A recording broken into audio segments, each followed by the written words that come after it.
नमस्ते।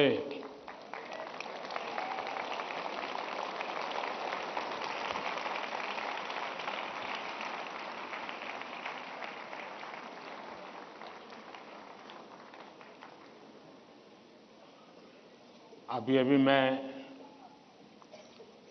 हमारे सभी विद्यार्थी साथियों ने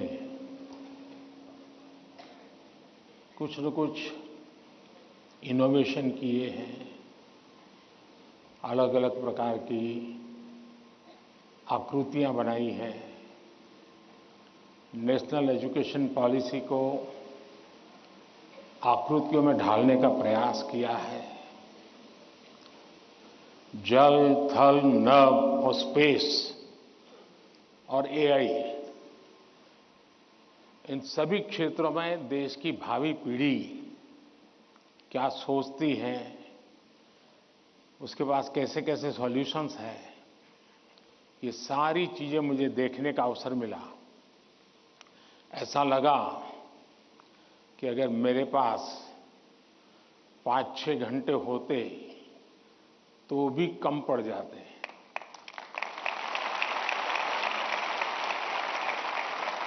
क्योंकि सबने एक से बढ़कर एक प्रस्तुति की है। तो मैं उन विद्यार्थियों को, उनके टीचर्स को, उनके स्कूल को बहुत बहुत बधाई देता हूं और आपसे भी आग्रह करता हूं कि आप जाने से पहले उस एग्जीबिशन को जरूर देखें और उसमें क्या है उसको समझने की कोशिश करें और अपने स्कूल में वापस जाने के बाद अपने जो अनुभव है वो जरूर और विद्यार्थियों के साथ शेयर करें। करेंगे? इधर से आवाज आई, उधर से नहीं आई, उधर से नहीं आई। करेंगे? मेरी आवाज सुनाई देती है ना? अच्छा, आपको पता है आप किस स्थान पर आए हैं?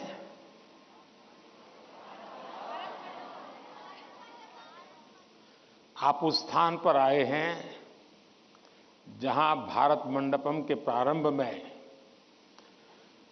दुनिया के सभी बड़े बड़े दिग्गज नेता 2 दिन बैठकर के यहां पर विश्व के भविष्य की चर्चा की थी।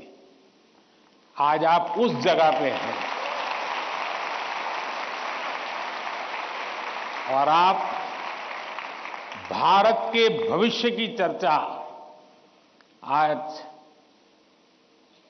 अपनी परीक्षा की चिंताओं के साथ साथ करने वाले हैं।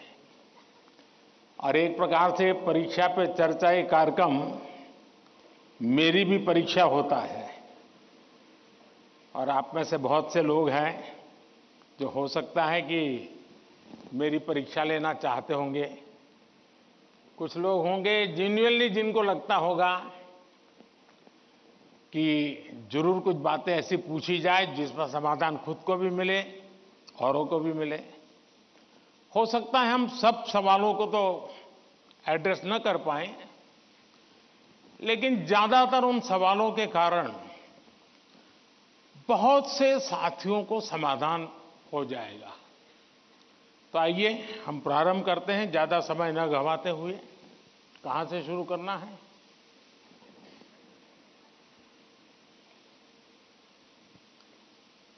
प्रधानमंत्री जी, आपके प्रेरक वचनों के लिए हार्दिक आभार।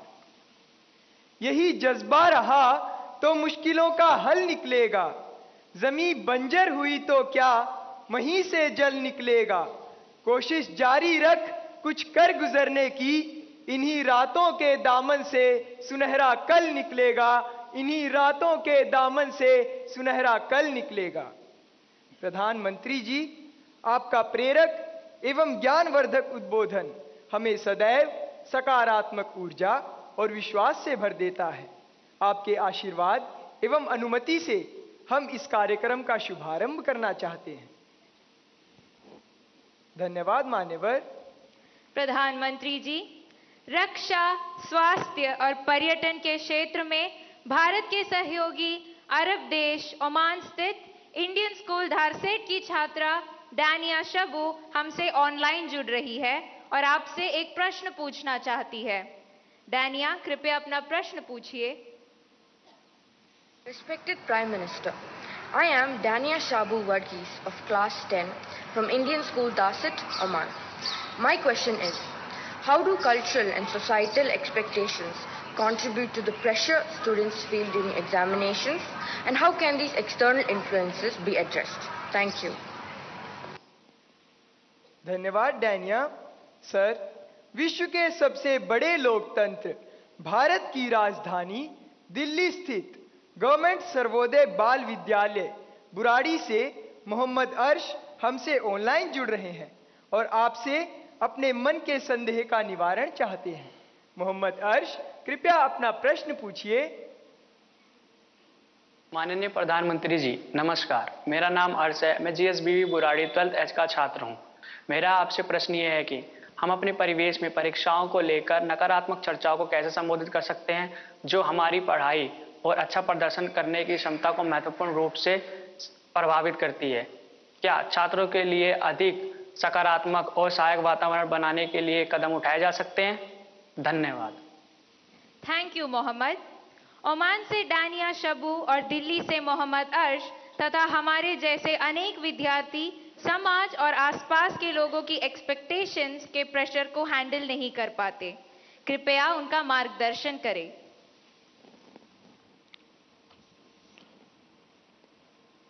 शायद मुझे बताया गया कि ये परीक्षा पे चर्चा का 7वां एपिसोड है और जितना मुझे याद है, मैंने देखा है कि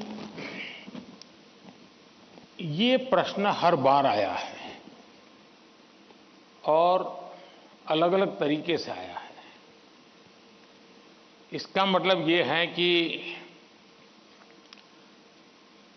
7 साल में 7 अलग अलग बैचेज इस परिस्थितियों से गुजरी है और हर नई बैच को भी इन्हीं समस्याओं का सामना करना पड़ रहा है। अब विद्यार्थियों की बैच तो बदलती है, लेकिन टीचर की बैच इतनी जल्दी बदलती नहीं है।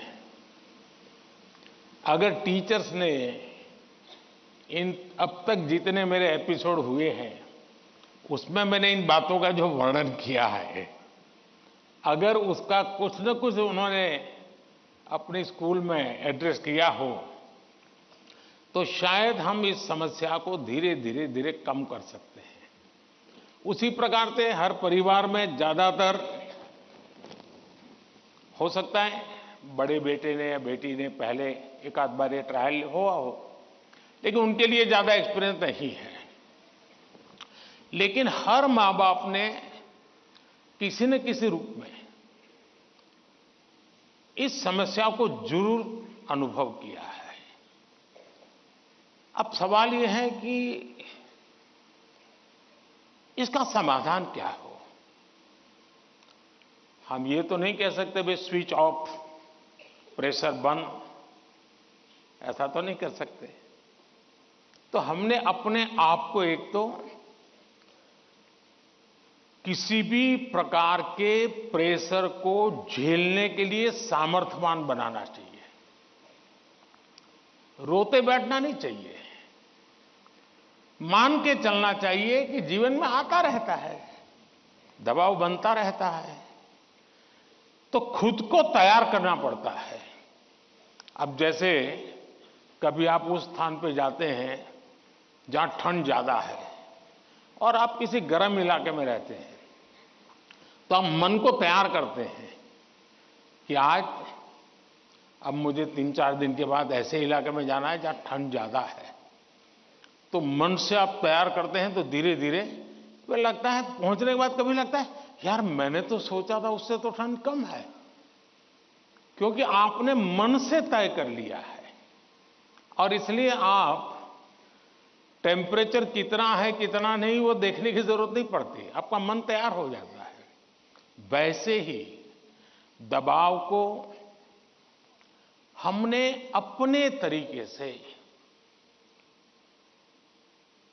मन से एक बार इस स्थिति से जीतना है, ये तो संकल्प करना होता है। दूसरा, ये जरा दबाव के प्रकार देखें। एक तो दबाव होता है खुद ने ही जो अपने लिए तय करके रखा है कि सुबह 4 बजे उठना ही उठना है, रात को 11 बजे तक पढ़ना ही पढ़ना है, आपने तो इतने आंसर सॉल्व करके ही जीतना है, और बड़ा दबाव खुद ही अनुभव करते हैं। मैं समझता हूं हमने उतना स्ट्रेच नहीं करना चाहिए कि जिसके कारण हमारी एबिलिटी ही टूट जाए।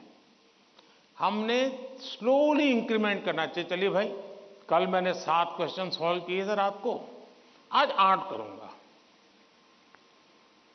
फिर मुझे वरना मैं 15 तय करूं और 7 ही कर पाऊं तो सुबह उठता है, यार देखो कल तो कर नहीं पाए, आज करूंगा। तो एक खुद भी दबाव के प्रेशर पैदा करते हैं। हमने इसको थोड़ा साइंटिफिक तरीके से कर रहे हैं। दूसरा, माँ बाप प्रेशर पैदा करते हैं, ये क्यों नहीं किया, वो क्यों नहीं किया, क्यों सोता रहा, चलो जल्दी उठते नहीं हो, पता नहीं एग्जाम है, और यहां तक कहते हैं देख वो तेरा दोस्त क्या करता है, तू क्या करता है। ये सुबह शाम जो कमेंट्री चलती है, रनिंग कमेंट्री, और कभी माँ थक जाती है तो पापा की कमेंट्री शुरू होती है, कभी पापा थक जाते हैं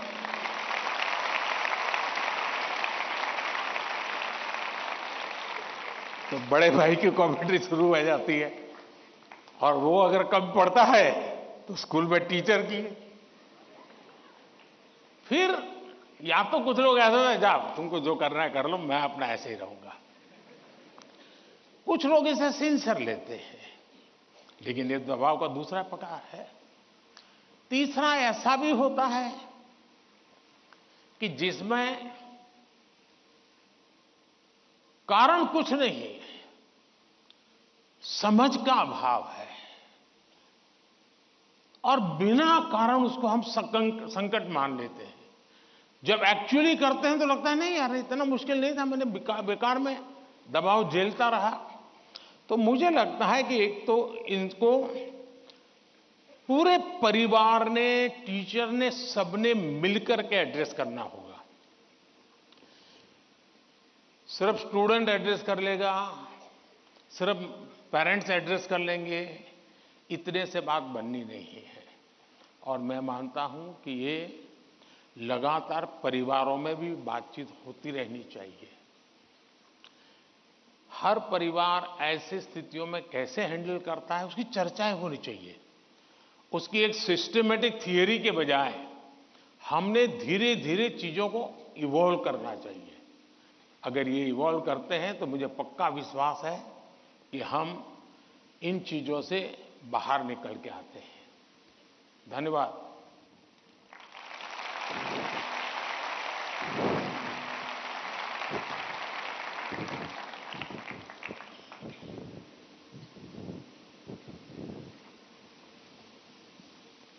पीएम सर, प्रेशर झेलने का मार्ग सुझाने के लिए आपका धन्यवाद। वीर सावरकर के बलिदान के साक्षी एवं अनुपम प्राकृतिक सौंदर्य के लिए प्रसिद्ध अंडमान निकोबार द्वीप समूह से एक अभिभावक भाग्य लक्ष्मी जी हमसे वर्चुअल माध्यम से जुड़ रही हैं। भाग्य लक्ष्मी जी, अपना प्रश्न पूछिए। माननीय प्रधानमंत्री जी नमस्कार।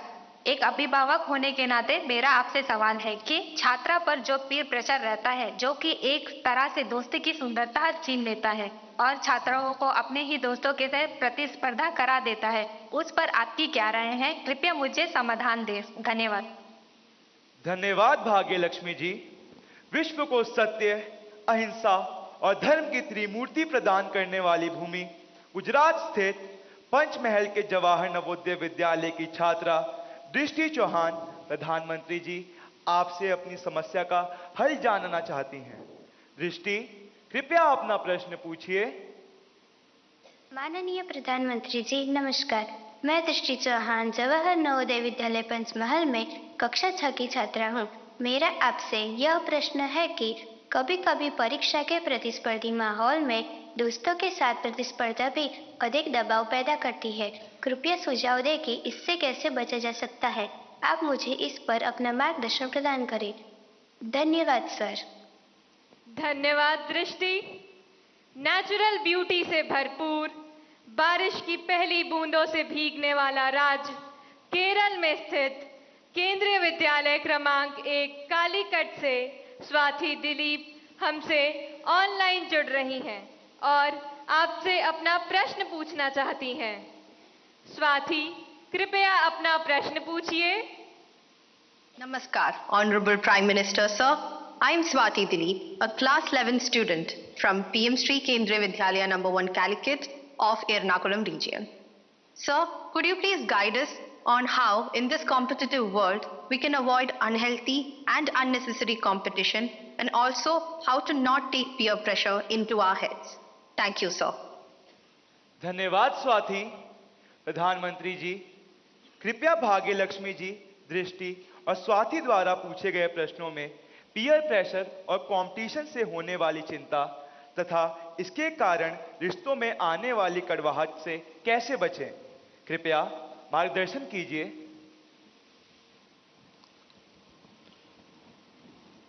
अगर जीवन में चुनौतियां न हो,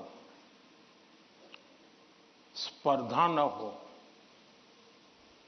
तो फिर जीवन बहुत ही प्रेरणाहीन बन जाएगा, चेतनाहीन बन जाएगा। कंपटीशन होनी ही चाहिए, लेकिन जैसे एक सवाल में पूछा कालीकट से बच्ची ने, हेल्दी कंपटीशन, इसलिए कंपटीशन हेल्दी होना चाहिए। अब आपका जो सवाल है वो जरा डेंजर है और वो मुझे चिंता कराता है। शायद मुझे भी इस परीक्षा पे चर्चा पे इस प्रकार का सवाल पहली बार आया है। देखिए, कभी कभी इस प्रवृत्ति का जहर, ये बीज पारिवारिक वातावरण में ही बो दिया जाता है। घर में भी माँ बाप, दो बच्चे हैं तो दोनों के बीच में कभी एक के लिए अच्छा बोलेंगे, कभी दूसरे के लिए। तो कभी उन दो भाई बहन में भी, या दो भाई में भी, या दो बहनों में भी, देखिए माँ ने उसको तो ये कह दिया और मुझे ऐसा कह दिया। एक इस प्रकार की विकृत स्पर्धा का भाव जाने अनजाने में परिवार के रोजमर्रा के जीवन में बो दिया जाता है। और इसलिए मेरी सभी पेरेंट्स से आग्रह है कि कृपा करके बच्चों की इस प्रकार की कंपैरिजन, अपने ही संतानों की ऐसी कंपैरिजन मत कीजिए। उसके अंदर एक द्वेष का भाव पैदा कर देते हैं और वो परिवार में भी कभी न कभी लंबे समय के बाद वो बीज एक बहुत बड़ा जहरीला वृक्ष बन जाता है। उसी प्रकार से मैंने बहुत पहले एक वीडियो देखा था, शायद आप लोगों ने भी देखा होगा। कुछ दिव्यांग बच्चे, उनकी एक कंपटीशन में सब दौड़ रहे हैं। 12-15 बच्चे अलग अलग, किसी दिव्यांग है तो कठिनाइयां है, लेकिन वो दौड़ रहे हैं। इतने में एक बच्चा गिर जाता है। अब ज्यादा बुद्धिमान लोग होते तो क्या करते, वाह ये तो गया, चलो यार एक तो स्पर्धा में कम हो गया। लेकिन उन बच्चों ने क्या किया, सबके सब जो आगे चले गए थे वो भी पीछे आए, जो दौड़ रहे थे वो भी रुक गए। पहले उन सब ने उसको खड़ा किया और फिर दौड़ना शुरू किया।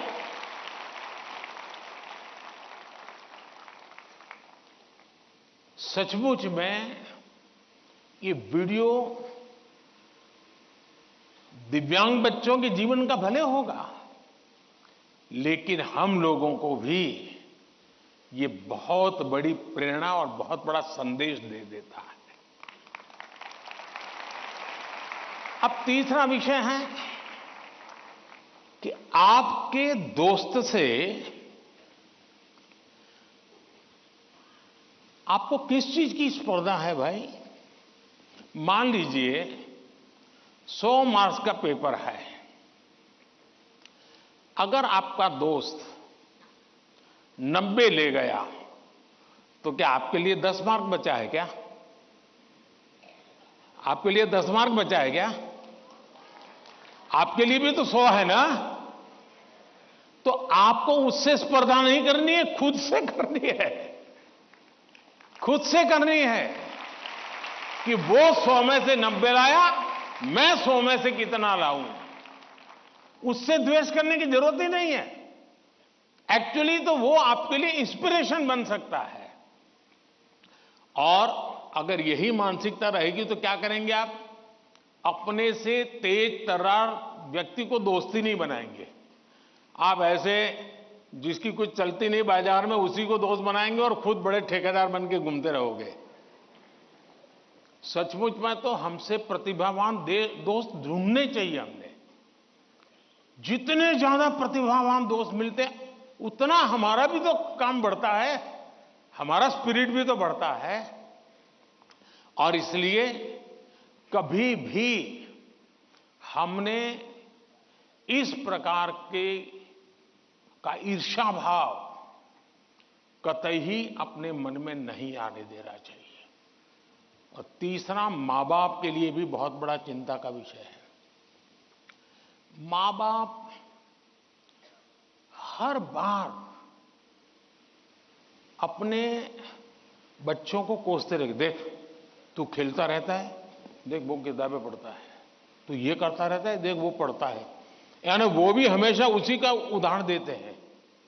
तो फिर आपके दिमाग में भी यही एक मानदंड बन जाता है। कृपा करके मां बाप इन चीजों से बचे। कभी कभी तो मैंने देखा है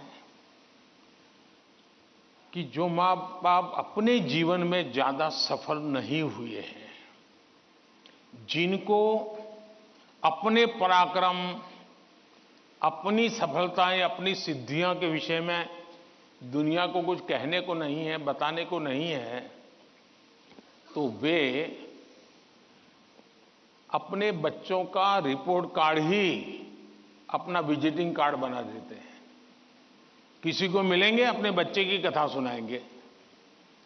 अब ये जो नेचर है वो भी एक प्रकार से बच्चे के मन में एक ऐसा भाव भर देता है कि मैं तो सब कुछ हूं, अब मुझे कुछ करने की जरूरत नहीं है। वो भी बहुत नुकसान करता है।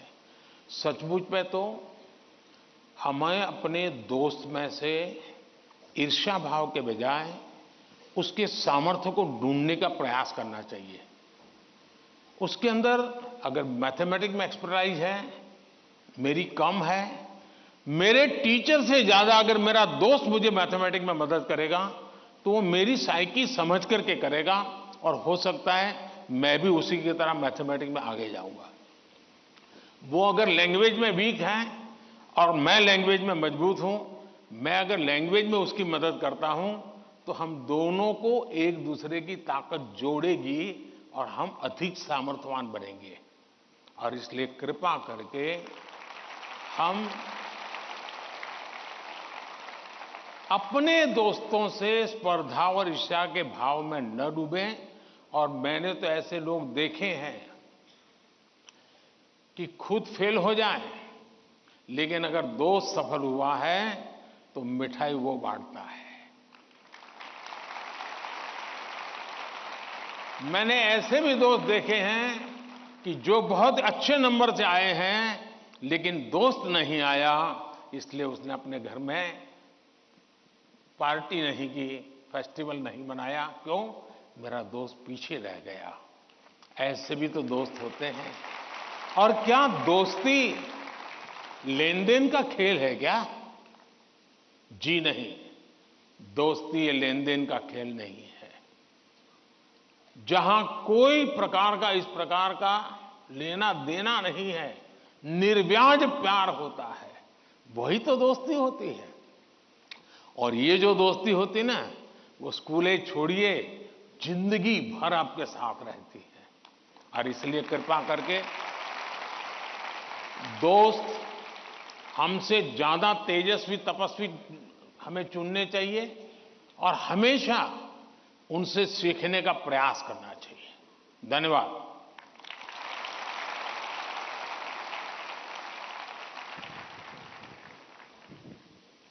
प्रधानमंत्री जी, स्पर्धा में भी मानवीयता का ये संदेश हमें हमेशा प्रेरित करता रहेगा।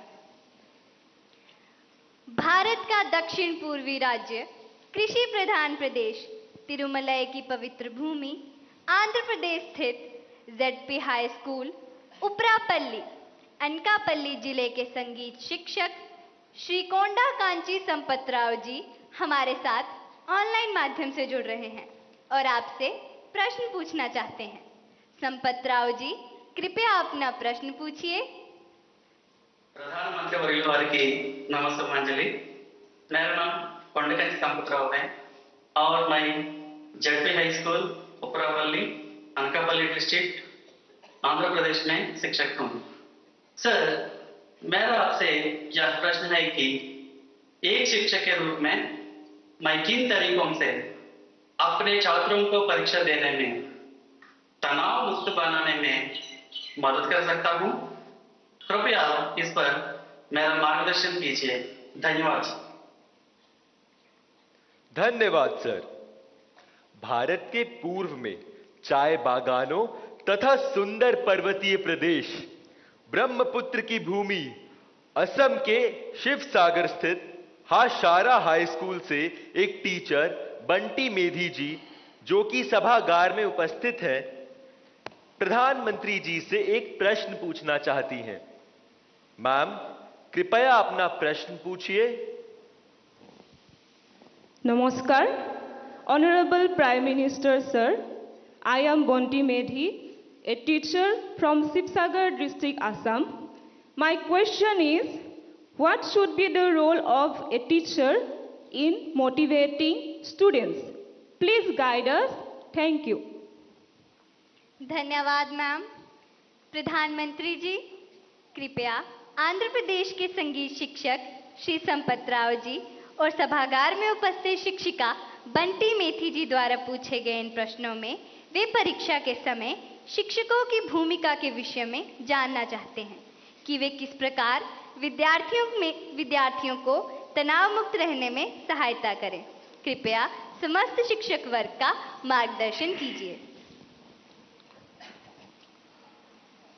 पहले तो मैं समझता हूं जो संगीत के टीचर हैं वो तो अपने क्लास नहीं, पूरी स्कूल के बच्चों का तनाव खत्म कर सकते हैं।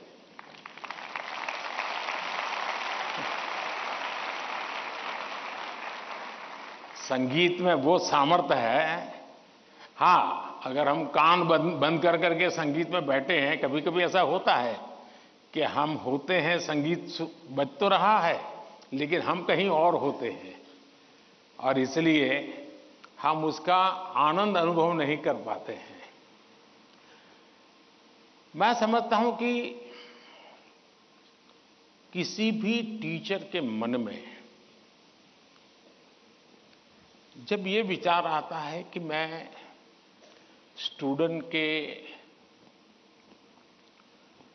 इस तनाव को कैसे दूर करूं, मैं हो सकता है मैं गलत हूं, लेकिन शायद मुझे लगता है कि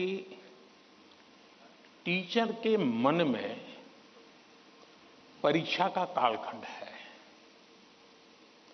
अगर टीचर और स्टूडेंट का नाता परीक्षा के कालखंड का है तो सबसे पहले वो नाता करेक्ट करना चाहिए। आपका स्टूडेंट्स के साथ नाता जैसे ही आप पहले दिन, वर्ष के प्रारंभ में पहले ही दिन क्लासरूम में एंटर करते हैं, उसी दिन से एग्जाम आने तक आपका नाता निरंतर बढ़ते रहना चाहिए। तो शायद परीक्षा के दिनों में तनाव की नौबत ही नहीं आएगी।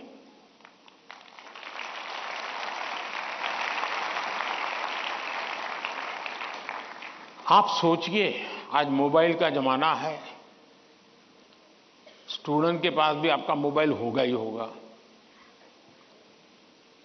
क्या कभी किसी स्टूडेंट ने आपको फोन किया है, कॉल पर कांटेक्ट किया है कि मुझे ये तकलीफ हो रही है, मैं चिंता में हूं? कभी नहीं किया होगा। क्यों? क्योंकि उसे लगता ही नहीं है कि मेरी जिंदगी में आपका कोई विशेष स्थान है। उसको लगता है कि आपका मेरा नाता सब्जेक्ट है, मैथ्स है, केमिस्ट्री है, लैंग्वेज है। जिस दिन आप सिलेबस से आगे निकल करके उससे नाता जोड़ोगे तो वो अपनी छोटी मोटी दिक्कतों के समय भी जरूर आपसे अपने मन की बात करेगा।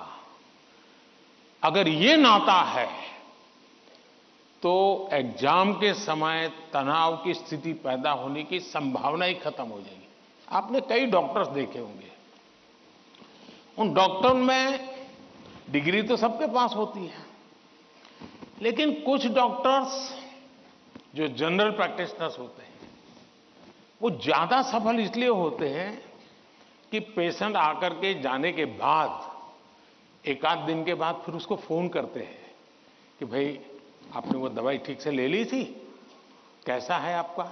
वो दूसरे दिन अपने अस्पताल आएगा तब तक इंतजार करने के बजाय बीच में एक आध बार बात कर लेते हैं, और वो बॉन्डिंग होता है ना, वो उसको आधा ठीक कर देता है। आप में से कोई टीचर ऐसे हैं, मान लीजिए किसी बच्चे ने बहुत अच्छा किया और जाकर के उसे परिवार में बैठ करके कहा, भाई आज तो मैं मिठाई खाने आया हूं, आपके बच्चे ने इतना शानदार कर दिया, आज आपसे मिठाई खाऊंगा। आपको कल्पना आती है कि उस मां बाप को, जब आप, बच्चे ने तो बताया ही होगा घर में जाकर के कि आज मैं ये करके आया हूं, लेकिन एक टीचर खुद जाकर के अगर बताता है तो उस परिवार में टीचर का आना, टीचर का बताना उस बच्चे को भी ताकत देगा और परिवार भी कभी कभी और कुछ सोचता होगा। जब टीचर ने आके कहा तो परिवार भी सोचा, यार मेरे बच्चे में ये तो शक्ति हमें मालूम नहीं थी, लेकिन टीचर ने जो वर्णन किया वाकई हमें थोड़ा ध्यान देने की जरूरत है।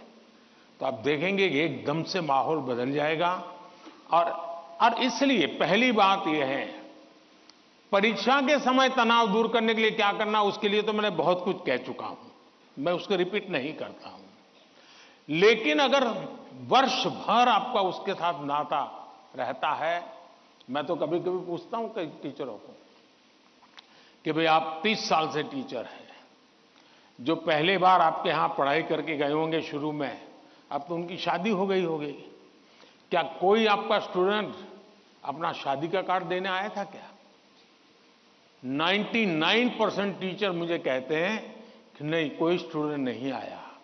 मतलब हम जॉब करते थे, हम जिंदगी नहीं बदलते थे।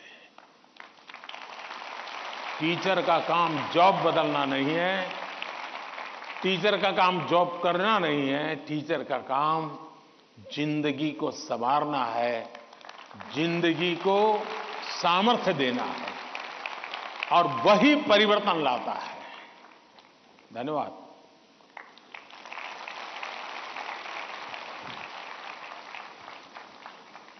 शिक्षक एवं शिष्य के संबंधों में आपसी विश्वास महत्वपूर्ण है। हमें नया दृष्टिकोण देने के लिए धन्यवाद।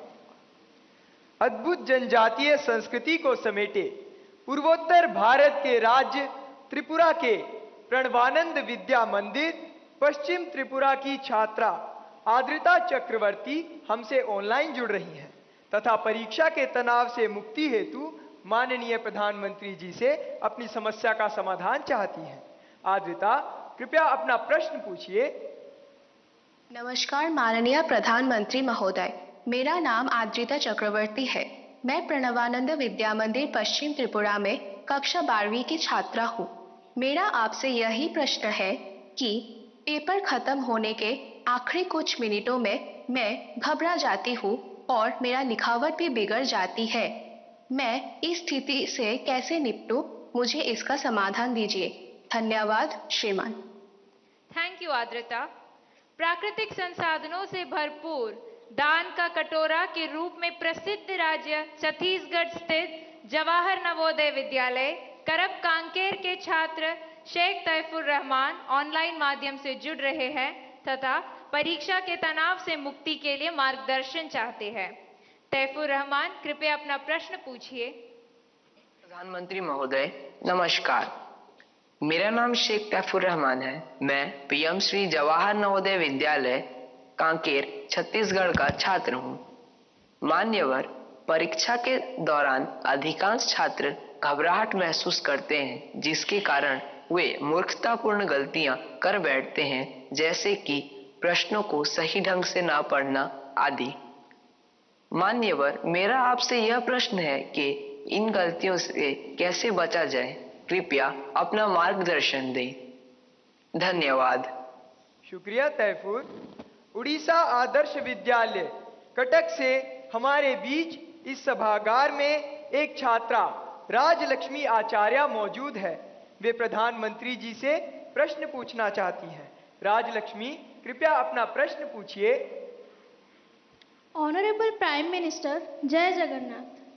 किस तरफ है राजलक्ष्मी? हाँ, जय Jagannath. My name is Rajalakshmi Acharya. I am from Odisha Adarsh Vidyalaya, Jokidola Banki, Cuttack. Sir, my question is, it is easy to say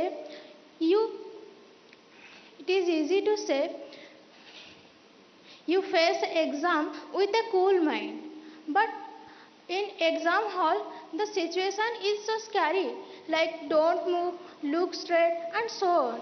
Then how can it be so cool? Thank you, sir. धन्यवाद राजलक्ष्मी। प्रधानमंत्री जी, अद्रिता, तैफुर और राजलक्ष्मी और इनके जैसे अनेक विद्यार्थियों द्वारा परीक्षा पे चर्चा के पिछले सभी संस्करणों में प्राय ये प्रश्न पूछा जाता रहा है और अब भी ये प्रश्न कुछ विद्यार्थियों के चिंता का कारण बना हुआ है कि वे परीक्षा के दौरान होने वाले तनाव का सामना कैसे करें। कृपया इनका मार्गदर्शन कीजिए। घूम फिर करके फिर तनाव आ गया। अब ये तनाव से मुक्ति कैसे हो? आप देखिए कैसी गलती होती है। कुछ गलतियां यानी रोजमर्रा की हम थोड़ा ऑब्जर्व करें तो पता चलेगा। कुछ गलतियां पेरेंट्स का अति उत्साह कर देता है, कुछ गलतियां स्टूडेंट की अतिशय सिंसियरिटी कर देती है।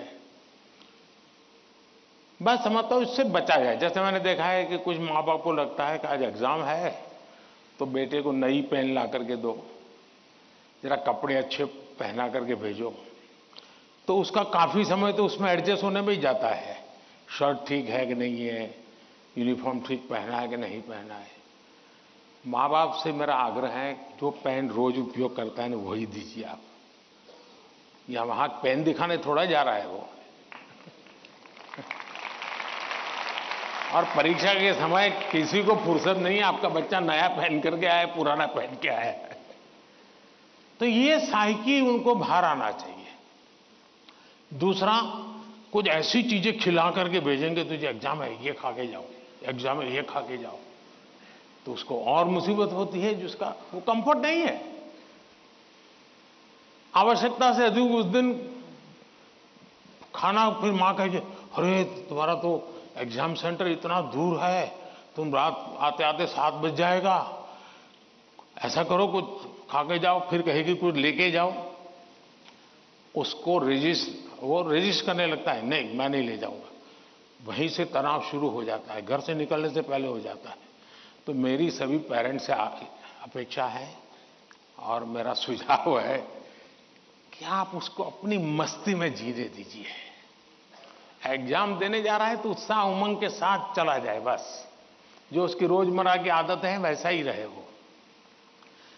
फिर जो सिंसियर स्टूडेंट है उनका प्रॉब्लम क्या होता है, दरवाजे तक किताब छोड़ते नहीं, दरवाजे तक। अब आप अचानक इस प्रकार से इवन रेलवे स्टेशन पर भी जाते हैं ना, तो कभी ट्रेन की एंट्री और आपकी एंट्री ऐसा होता है क्या? आप 5-10 मिनट पहले जाते हैं, प्लेटफॉर्म पर खड़े रहते हैं, कहाँ आपका डिब्बा आएगा उसका अनुमान लगाते हैं, फिर उस जगह पे जाते हैं, फिर सोचते हैं कि पहले कौन सा लगेज अंदर ले जाऊंगा, फिर कौन सा, यानी मन आपका तुरंत अपने आप को ट्रेन आने से पहले ही सेट करने लग जाता है। वैसे ही आपका जो एग्जामिनेशन हॉल है, हो सकता है वो कोई सुबह से आपके लिए खोल के नहीं रखेंगे, लेकिन 10-15 मिनट पहले तो अलाउ कर ही देते हैं। तो आराम से जैसे ही खुले अंदर पहुंच जाइए और आराम से बैठिए मस्ती से। जरा पुरानी कोई हंसी मजाक की चीजें हैं तो उसको जरा याद कर लीजिए, और दोस्ती बगल में तो एक आध चुटकुला सुना दीजिए, हंसी मजाक में पल 5-10 मिनट बिता दीजिए।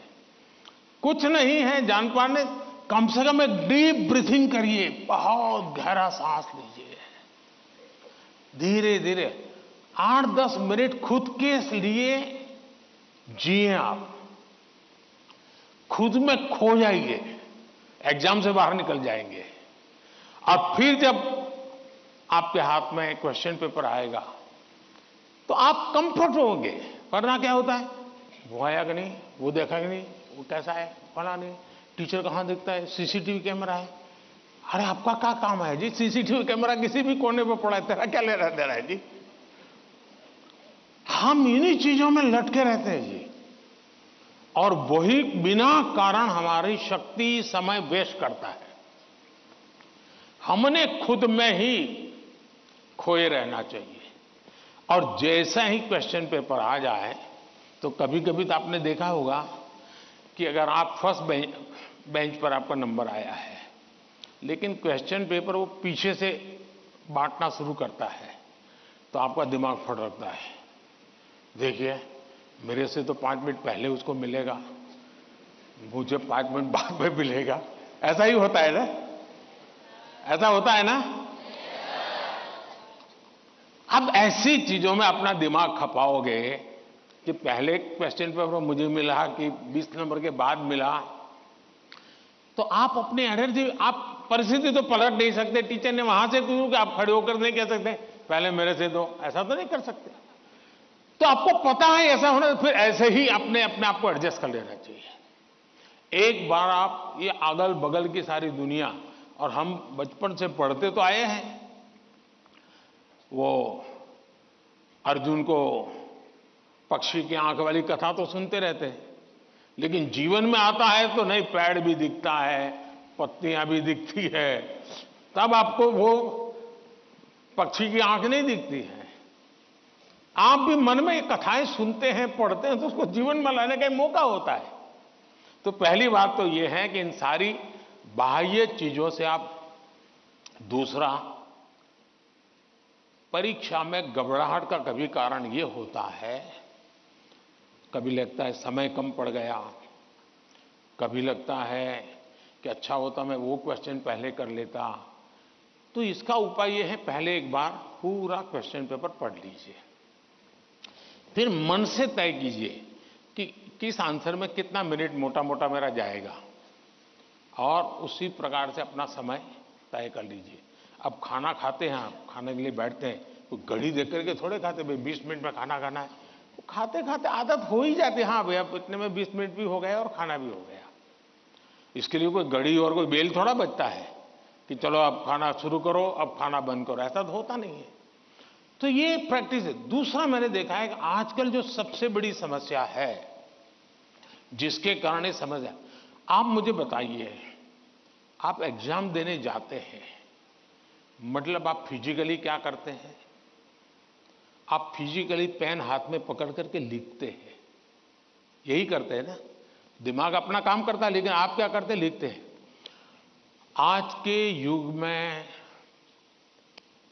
आईपैड के कारण, कंप्यूटर के कारण, मोबाइल के कारण मेरी लिखने की आदत धीरे धीरे कम हो गई है। जबकि एग्जाम में लिखना होता है, इसका मतलब हुआ कि मुझे अगर एग्जाम के लिए तैयार करना है तो मुझे अपने आप को लिखने के लिए भी तैयार करना है। आजकल बहुत कम लोग हैं जिनको लिखने की आदत है, और इसलिए डेली जितना समय आप अपने पठन पाठन में लगाते हैं स्कूल के बाद, उसका मिनिमम 50% टाइम आप खुद अपनी नोटबुक के अंदर कुछ न कुछ लिखेंगे। हो सके तो उस विषय पर लिखेंगे, और 3 बार 4 बार खुद का लिखा हुआ पढ़ेंगे और खुद का लिखा हुआ करेक्ट करेंगे।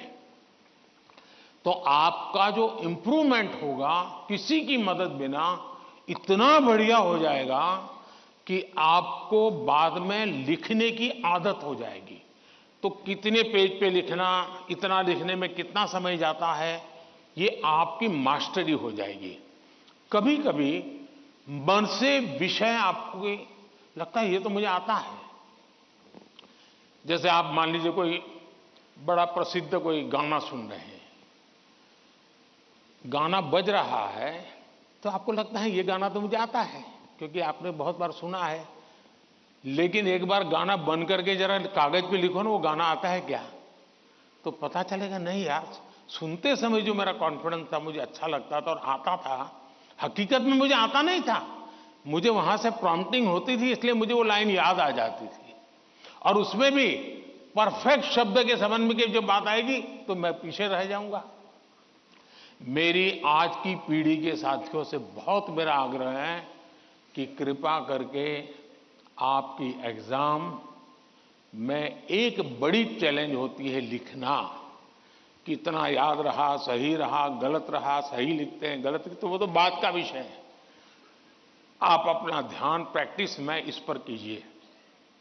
अगर ऐसी कुछ चीजों पर अगर आप ध्यान केंद्रित करेंगे, मुझे पक्का विश्वास है कि एग्जाम हॉल में बैठने के बाद जो अनकंफर्ट या प्रेशर फील करते हैं वो आपको लगेगा ही नहीं, क्योंकि आप आदी हैं।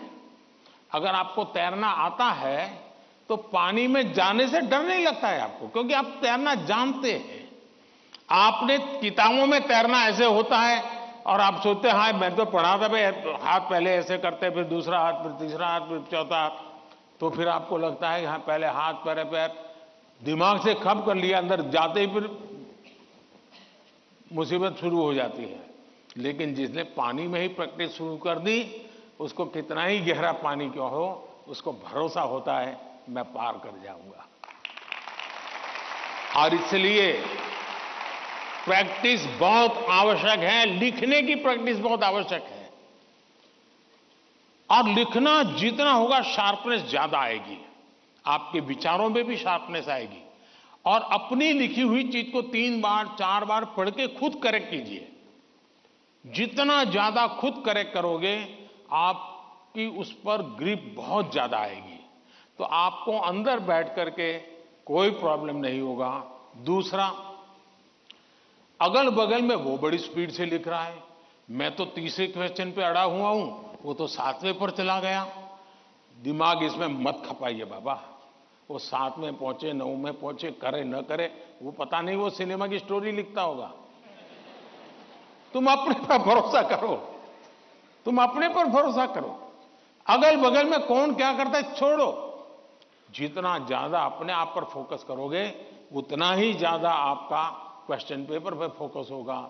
जितना ज्यादा क्वेश्चन पेपर पर फोकस होगा, इतना ही आपके आंसर के एक एक शब्द पर हो जाएगा, और अल्टीमेटली आपको परिणाम उचित मिल जाएगा। धन्यवाद।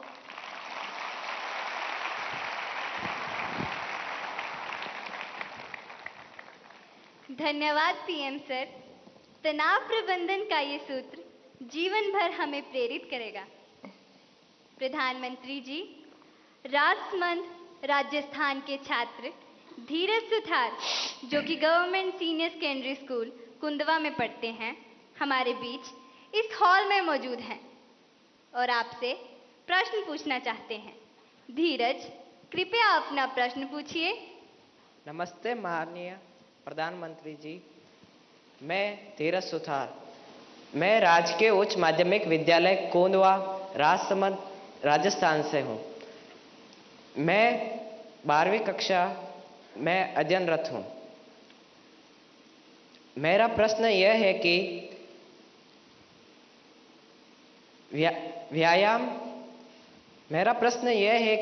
व्यायाम के साथ साथ पढ़ाई को कैसे मैनेज करें, क्योंकि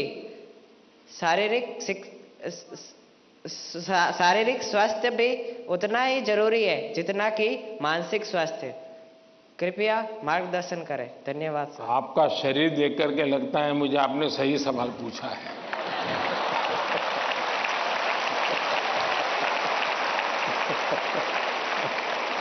और आपकी ये चिंता भी सही होगी।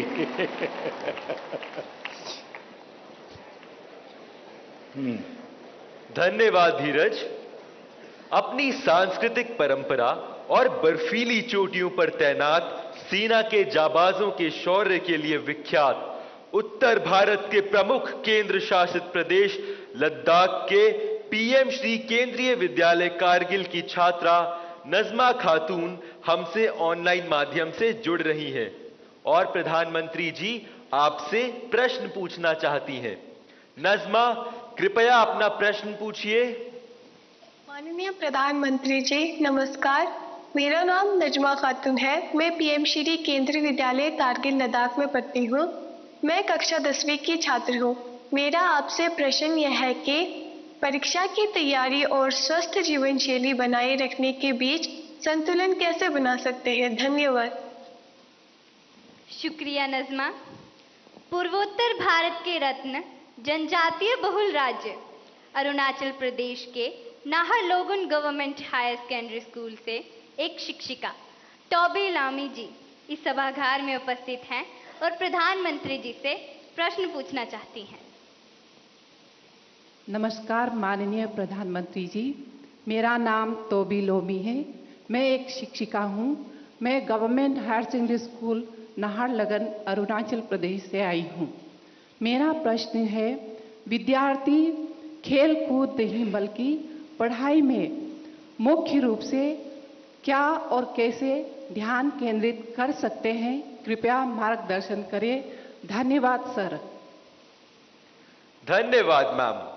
प्रधानमंत्री जी, धीरज, नजमा और तोबी जी पढ़ाई और हेल्दी लाइफ में सामंजस्य कैसे स्थापित करें, इस विषय पर आपका मार्गदर्शन चाहते हैं।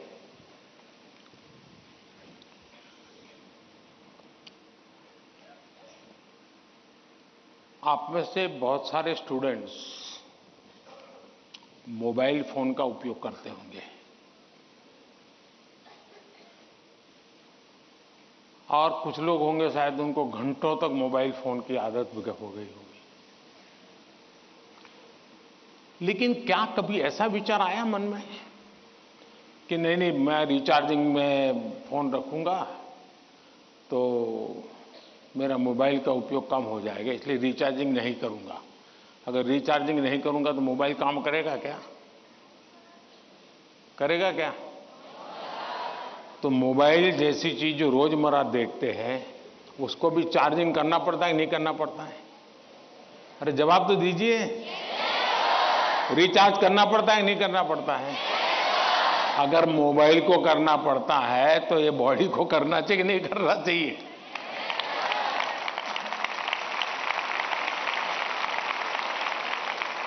जैसे मोबाइल फोन में चार्जिंग ये मोबाइल की रिक्वायरमेंट है, वैसे हमारा शरीर का भी चार्जिंग ये शरीर की रिक्वायरमेंट है।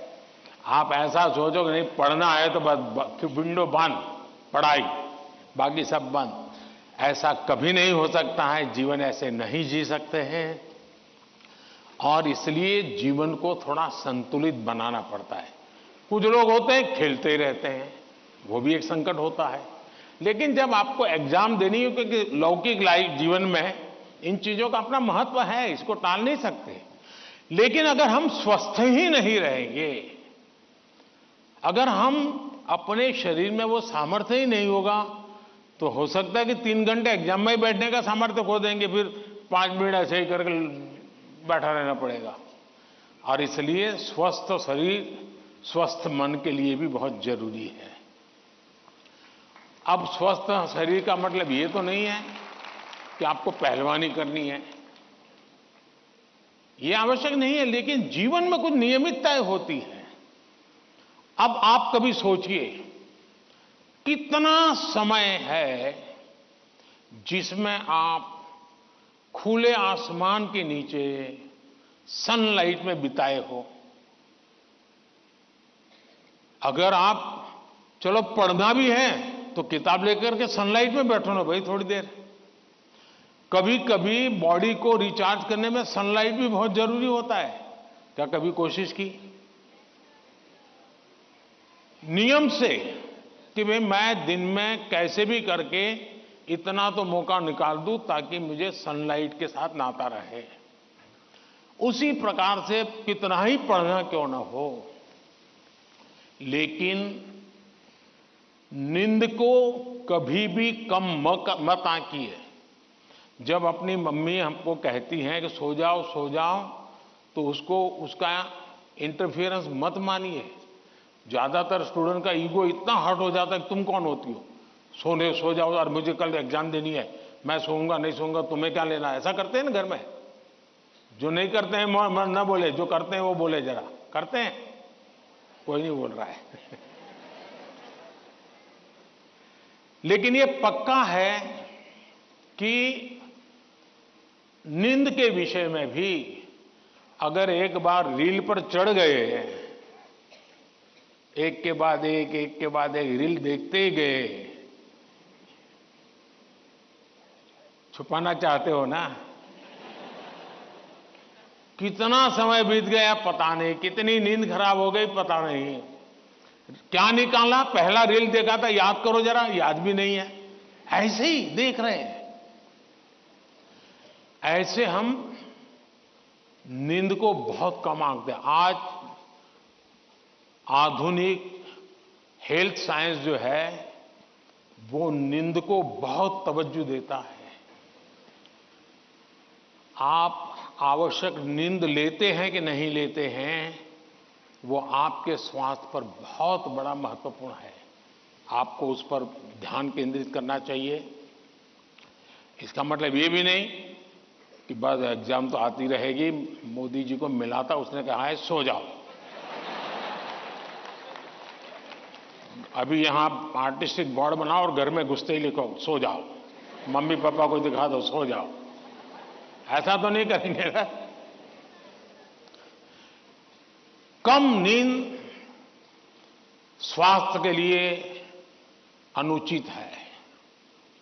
कुछ अपवाद लोग होते हैं जिनको उन्होंने अपने एक ऐसे स्टेज पर बॉडी को ले गए हैं, उनको शायद उससे बाहर होंगे। सामान्य मानवीय के जीवन के लिए अनुचित है। आप कोशिश कीजिए कि आपकी रिक्वायर जितनी भी नींद है वो आप पूरी लेते हैं, और ये भी देखिए कि साउंड स्लीप है कि नहीं। बहुत गहरी नींद होनी चाहिए। आप हैरान हो जाएंगे, ये जो टीचर बैठे हैं ना, बड़ी आयु के टीचर, ये सुनकर के जरूर चौंक जाएंगे। आज भी मैं इतना सारा मेरे पास काम है ना, आप लोगों जितना नहीं है।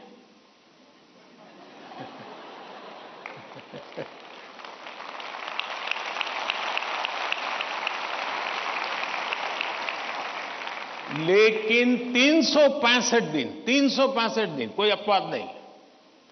अगर मैं बिस्तर पे लेटा नहीं कि 30 सेकंड में डीप स्लीप की तरफ नहीं चला गया था, होता नहीं।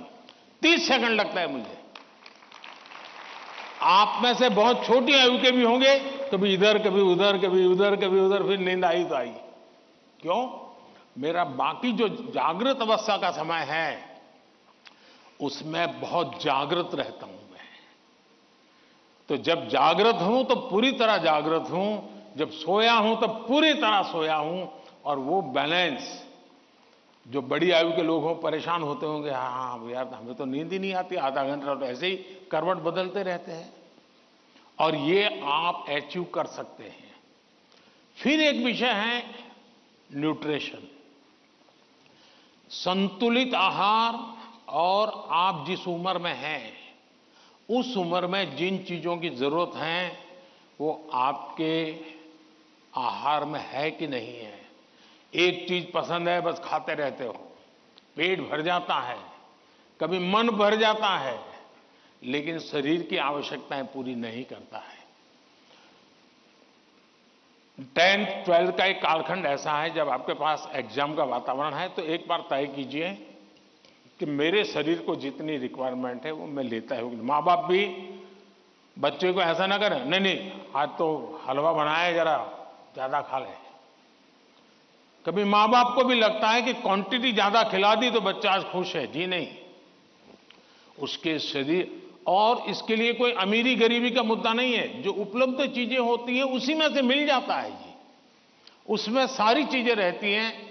कम से कम खर्च वाली भी चीजें होती हैं जो हमारे न्यूट्रिशन को कैर कर सकती है। और इसलिए हमारे आहार में संतुलन, ये भी स्वास्थ्य के लिए उतना ही जरूरी है। और फिर एक्सरसाइज,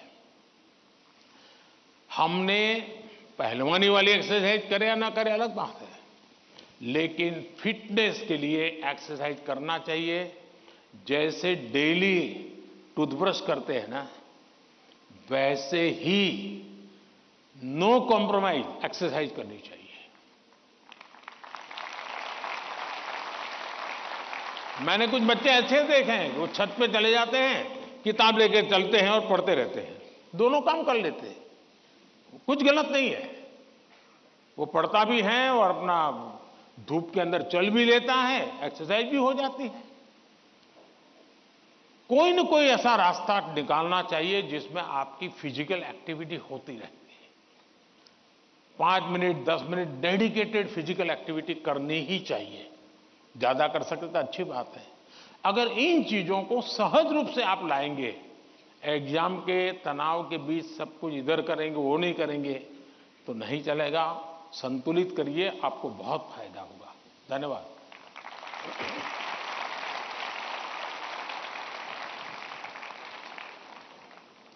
पीएम सर, आपने एग्जाम वॉरियर में भी हमें यही संदेश दिया है, जितना खेलोगे उतना खिलोगे। Thank you PM sir. Rabindranath Tagore Vande Mataram की अमर भूमि, समृद्ध कला कौशल से भरपूर राज्य बंगाल के नॉर्थ 24 परगना स्थित केंद्रीय विद्यालय की छात्रा मधुमिता मल्लिक हमसे वर्चुअल माध्यम से प्रश्न पूछना चाहती है। मधुमिता, कृपया अपना प्रश्न पूछिए। माननीय प्रधानमंत्री महोदय, नमस्कार। मेरा नाम मधुमिता मल्लिक है। मैं पीएम श्री केंद्रीय विद्यालय बैरकपुर थलसेना कोलकाता संभाग की 11वीं विज्ञान की छात्रा हूँ। मेरा आपसे यह प्रश्न है, आप उन छात्रों को क्या सलाह देना चाहेंगे जो अपने करियर के बारे में अनिश्चित हैं या किसी विशेष करियर या पेशे को चुनने के बारे में दबाव महसूस करते हैं? कृपया इस विषय पर मुझे मार्गदर्शन करें। धन्यवाद महोदय। धन्यवाद मधुमिता। पीएम सर, भगवान कृष्ण की उपदेश भूमि, वीर बहादुर खिलाड़ियों के प्रदेश हरियाणा पानीपत के द मिलेनियम स्कूल की छात्रा अदिति तनवर ऑनलाइन माध्यम से जुड़ी हुई है और आपसे मार्गदर्शन चाहती है। अदिति, कृपया अपना प्रश्न पूछिए। माननीय प्रधानमंत्री जी, नमस्कार। मेरा नाम अदिति तनवर है और मैं the millennium school Panipat Haryana की कक्षा 11वीं की छात्रा हूँ। मेरा आपसे प्रश्न यह है कि मैंने ह्यूमैनिटीज को अपने विषय के रूप में चुना है और लोग रोज मुझ पर ताने कसते हैं। मुझे यह विषय पसंद है इसलिए मैंने इसे चुना है, पर कभी कभी तानों को संभालना मुश्किल हो जाता है। इन्हें कैसे संभालें और कैसे नजरअंदाज करें, मैं इसमें आपसे मार्गदर्शन चाहती हूँ। धन्यवाद श्रीमान, नमस्कार। Thank you Aditi. मधुमिता और अदिति तथा इन जैसे कुछ विद्यार्थी जीवन में करियर के चयन में दबाव अनुभव करते हैं। सर, एक विशेष करियर या स्ट्रीम चुनने की मानसिकता के दबाव की समस्या का कैसे समाधान करें? मुझे नहीं लगता है कि आप स्वयं कंफ्यूज हैं, आप स्वयं उलझन में हैं, ऐसा मुझे नहीं लगता है। हकीकत यह है कि आपको अपने पर भरोसा नहीं है, आपका अपने सोचने के संबंध में दुविधा है। और इसलिए आप 50 लोगों को पूछते रहते हैं, क्या लगता है ये करूं तो, क्या लगेगा ये करूं तो। आप खुद को जानते नहीं हैं और उसके कारण आप किसी के एडवाइस पर डिपेंडेंट रहते हो, और जो व्यक्ति ज्यादा अच्छा लगता है आपको और जो एडवाइस आपको सबसे सरल लगती है, आप उसी को एडॉप्ट कर लेते हो। अब जैसे मैंने कहा कि खेलो, अब बहुत कुछ होंगे जो आज कल बोर्ड लेकर के घर जाएंगे। मोदी जी ने कहा है खेलो खिलो, खेलो खिलो, अब मैं पढ़ूंगा नहीं बस, क्यों? उसने अपनी चीज पसंद कर ली है। मैं समझता हूं कि सबसे बुरी जो स्थिति है ना, वो कंफ्यूजन है।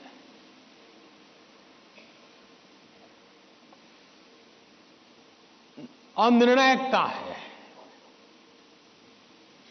अनिर्णायकता, आपने देखा होगा पुराने जमाने में ऐसी कथा चलती थी, कोई गाड़ी लेकर के जा रहा था और कुत्ता तय नहीं कर पाया, इधर जाओ उधर जाओ, और आखिरकार वो नीचे आ गया। यही होता है, अगर उसको पता है कि मैं उधर चला जाऊं तो हो सकता है कि वो ड्राइवर भी उसको बचा ले, लेकिन इधर गया इधर गया इधर गया, तो ड्राइवर कितना ही एक्सपर्ट होगा नहीं बचा पाएगा। हमें अनिश्चितता से भी बचना चाहिए, अनिर्णायकता से बचना चाहिए, और निर्णय करने से पहले सारी चीजें हमने उसको जितने तराजू पर तोल सकते हैं तोलना चाहिए। दूसरा, कभी कभी कुछ लोगों को लगता है कि फलानी चीज वैसी है, ठीक नहीं चीज। अब मुझे बताइए, स्वच्छता का विषय अगर प्रधानमंत्री के रूप में देखें तो बहुत मामूली विषय है कि नहीं है? बहुत मामूली विषय है कि नहीं है? कोई भी कहेगा यार पीएम को इतने सारे काम है, ये स्वच्छता स्वच्छता करता रहता है। लेकिन जब मैंने उसके अंदर अपना मन लगा दिया, हर बार मैंने उसको अपना एक महत्व का साधन बना दिया, आज स्वच्छता देश का प्राइम एजेंडा बन गया कि नहीं बन गया? स्वच्छता तो छोटा विषय था, लेकिन अगर मैं उससे जान मैंने भर दी तो वो बहुत बड़ा बन गया। इसलिए हम ये न सोचे, आपने देखा होगा, कल मैं पूरा तो पढ़ नहीं पाया लेकिन मेरा नजर गई कि किसी ने कहा है कि पिछले 10 साल में आर्ट और कल्चर के क्षेत्र में भारत का मार्केट 250 गुना बढ़ गया है। अब आज से पहले कोई पेंटिंग करता तो माँ बाप कहते पहले पढ़ाई करो, वैकेशन में पेंटिंग करना। उसको लगता ही नहीं था कि पेंटिंग भी जीवन में महत्व का विषय हो सकता है। और इसलिए हम किसी चीज को कम ना आके, हमारे में दम होगा तो हम उसको जान भर देंगे। हमारे में सामर्थ्य होना चाहिए, और जो चीज हाथ में लें उसमें जी जान से जुड़ जाएं। हम आधे अधूरे, यार उसने ये लिया मैं ये लेता तो शायद अच्छा होता, उसने ये लिया मैं ये लेता तो अच्छा होता, ये उलझन आपको बहुत संकटों में डाल सकती है। दूसरा विषय है कि आज नेशनल एजुकेशन पॉलिसी ने आपके लिए बहुत सुविधा कर दी है। आप एक क्षेत्र में बढ़ रहे हैं, लेकिन आपको कहा मन कर गया चलो एक और ट्रायल करना है, तो आप शिफ्ट कर सकते हैं, आपकी राह बदल सकते हैं। आपको किसी पर बंद रहने की जरूरत नहीं है, आप अपने आप प्रगति कर सकते हैं। और इसलिए अब शिक्षा में भी बहुत, आज मैं भी एग्जीबिशन देख रहा था, मैं देख रहा था कि बच्चों की प्रतिभा जिस प्रकार से प्रकट हुई है, प्रभाव करने वाली है। सरकार का आईएनबी मिनिस्ट्री सरकार की योजनाओं को कम्युनिकेट करने के लिए जो करे, उससे ज्यादा मैंने देखा इन बच्चों ने बहुत अच्छा किया है। नारी शक्ति का महत्व इतने बढ़िया तरीके से रखा है। इसका मतलब यह हुआ कि किसी भी हालत में हमें निर्णायक होना ही चाहिए, और एक बार निर्णायक होने की आदत लग जाती है ना, फिर कंफ्यूजन नहीं रहता है। वरना तो आपने देखा होगा कि कभी हम रेस्टोरेंट में चले जाएं परिवार के साथ। आप याद कीजिए, आप, मुझे तो वो मौका नहीं मिलता है, लेकिन आपको मिलता होगा। रेस्टोरेंट में जाते होंगे, पहले आप सोचते होंगे मैं ये मंगवाऊंगा, फिर बगल वाले टेबल पे कुछ देखते हैं तो कहता है नहीं ये मंगवाऊंगा। फिर वो बैरा जो है कुछ और ट्रे में लेके जाकर दिखता है मुझे, यार ये कुछ और है, नहीं ये क्या है भाई, ये है, अच्छा मेरे वो 2 कैंसल, ये ले आओ। अब उसका कभी पेट ही नहीं भरेगा जी, उसको कभी संतोष नहीं होगा, और जिस डिश आएगी तो उसको लगेगा यार इसके बजाय वो पहले वाला ले लिया होता तो अच्छा होता। जो लोग रेस्टोरेंट के डाइनिंग टेबल पर निर्णय नहीं कर पाते हैं, वो कभी रेस्टोरेंट का या खाने का आनंद नहीं ले सकते हैं। आपको निर्णायक बनना पड़ता है।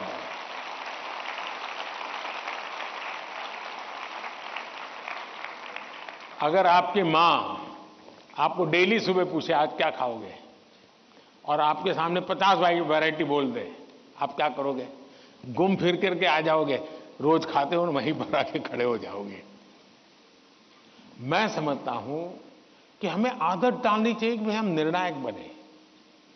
निर्णय लेने से पहले 50 चीजों को हम बारीकियां देखें, उसके प्लस माइनस पॉइंट देखें, प्लस माइनस पॉइंट के लिए किसी से पूछें, लेकिन उसके बाद हम निर्णायक बने।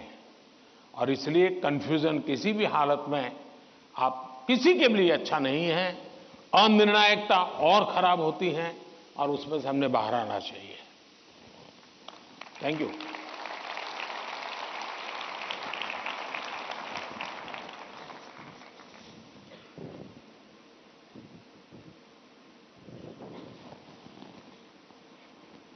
सर, निर्णय की स्पष्टता में ही सफलता निहित है। आपका यह कथन सदा याद रहेगा। धन्यवाद।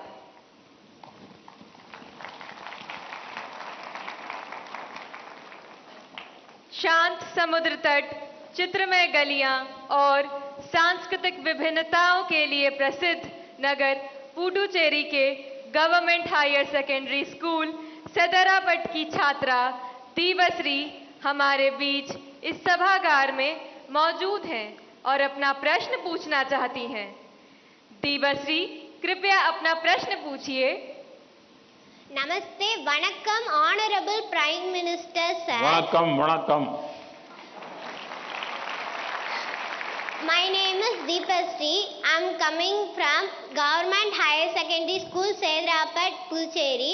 My question is, how can we build our trust in parents that we are working hard? Thank you, sir. धन्यवाद दीवश्री। प्रधानमंत्री जी, हम माता पिता को कैसे विश्वास दिलाएं कि हम मेहनत कर रहे हैं, इस विषय पर दीवश्री आपसे मार्गदर्शन चाहती हैं।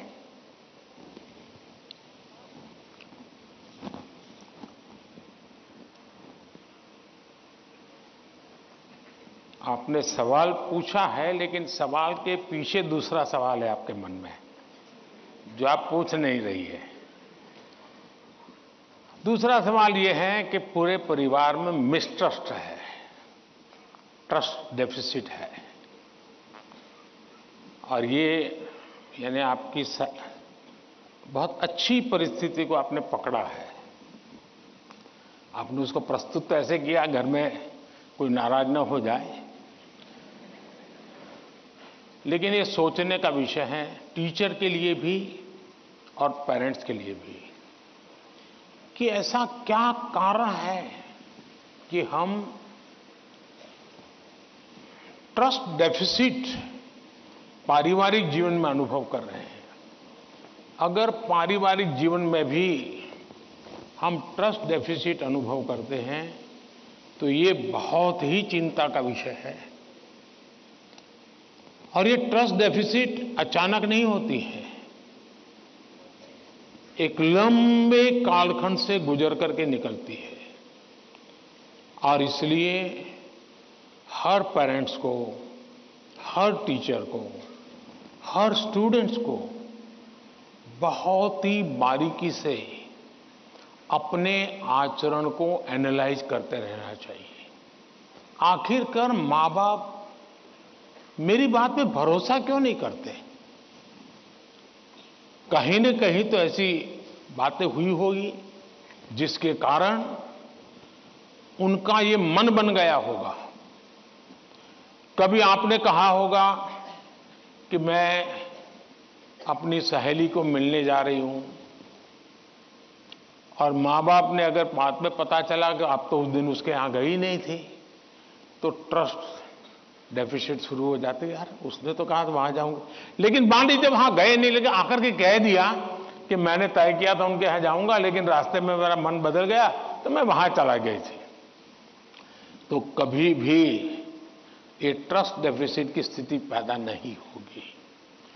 और एक विद्यार्थी के नाते हमें जरूर ऐसा सोचना चाहिए कि कहीं ऐसा तो नहीं है कि मैंने कहा था मम्मी आप सो जाओ, चिंता मत कीजिए, मैं तो पढ़ लूंगा, और मम्मी चुपके से देखती और मैं सो रहा हूं, तो फिर ट्रस्ट डेफिसिट हो जाएगा। ये तो कह रहा था मैं पढ़ूंगा, लेकिन पढ़ नहीं रहा है, सोया पड़ा है।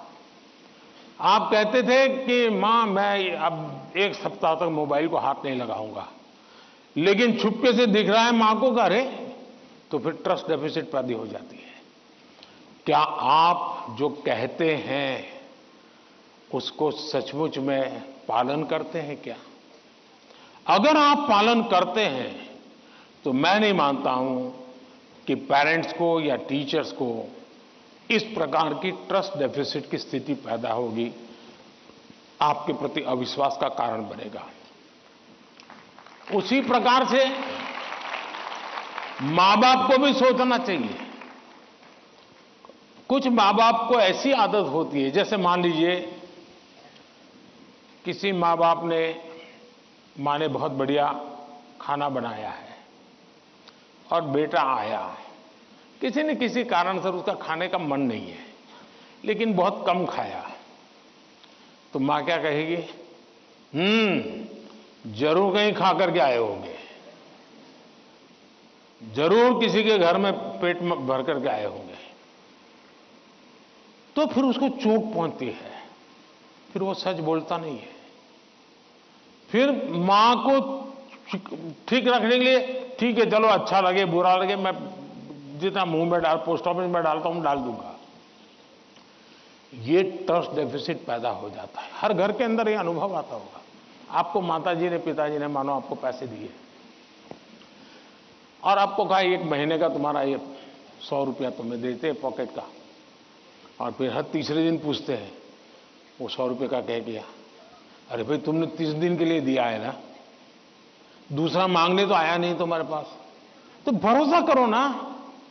अगर भरोसा नहीं तो नहीं देना था। ज्यादातर मां बाप के केस में ऐसा होता है, रोज पूछते हैं अच्छा वो 100 रुपया, हाँ कोई ये तो पूछ सकता है, पूछने का तरीका हो सकता है। कोई कहे बेटा उस दिन पैसे नहीं थे, तुम्हें 100 ही रुपये दिए थे, तुम चिंता मत करना, जरूरत पड़े तो कह देना। तो उस बेटे को लगे नहीं मेरे माता पिता ने मुझे 100 रुपया, देखो ये आपकी पसंद की बात आई तो ताली बजाते हो आप लोग।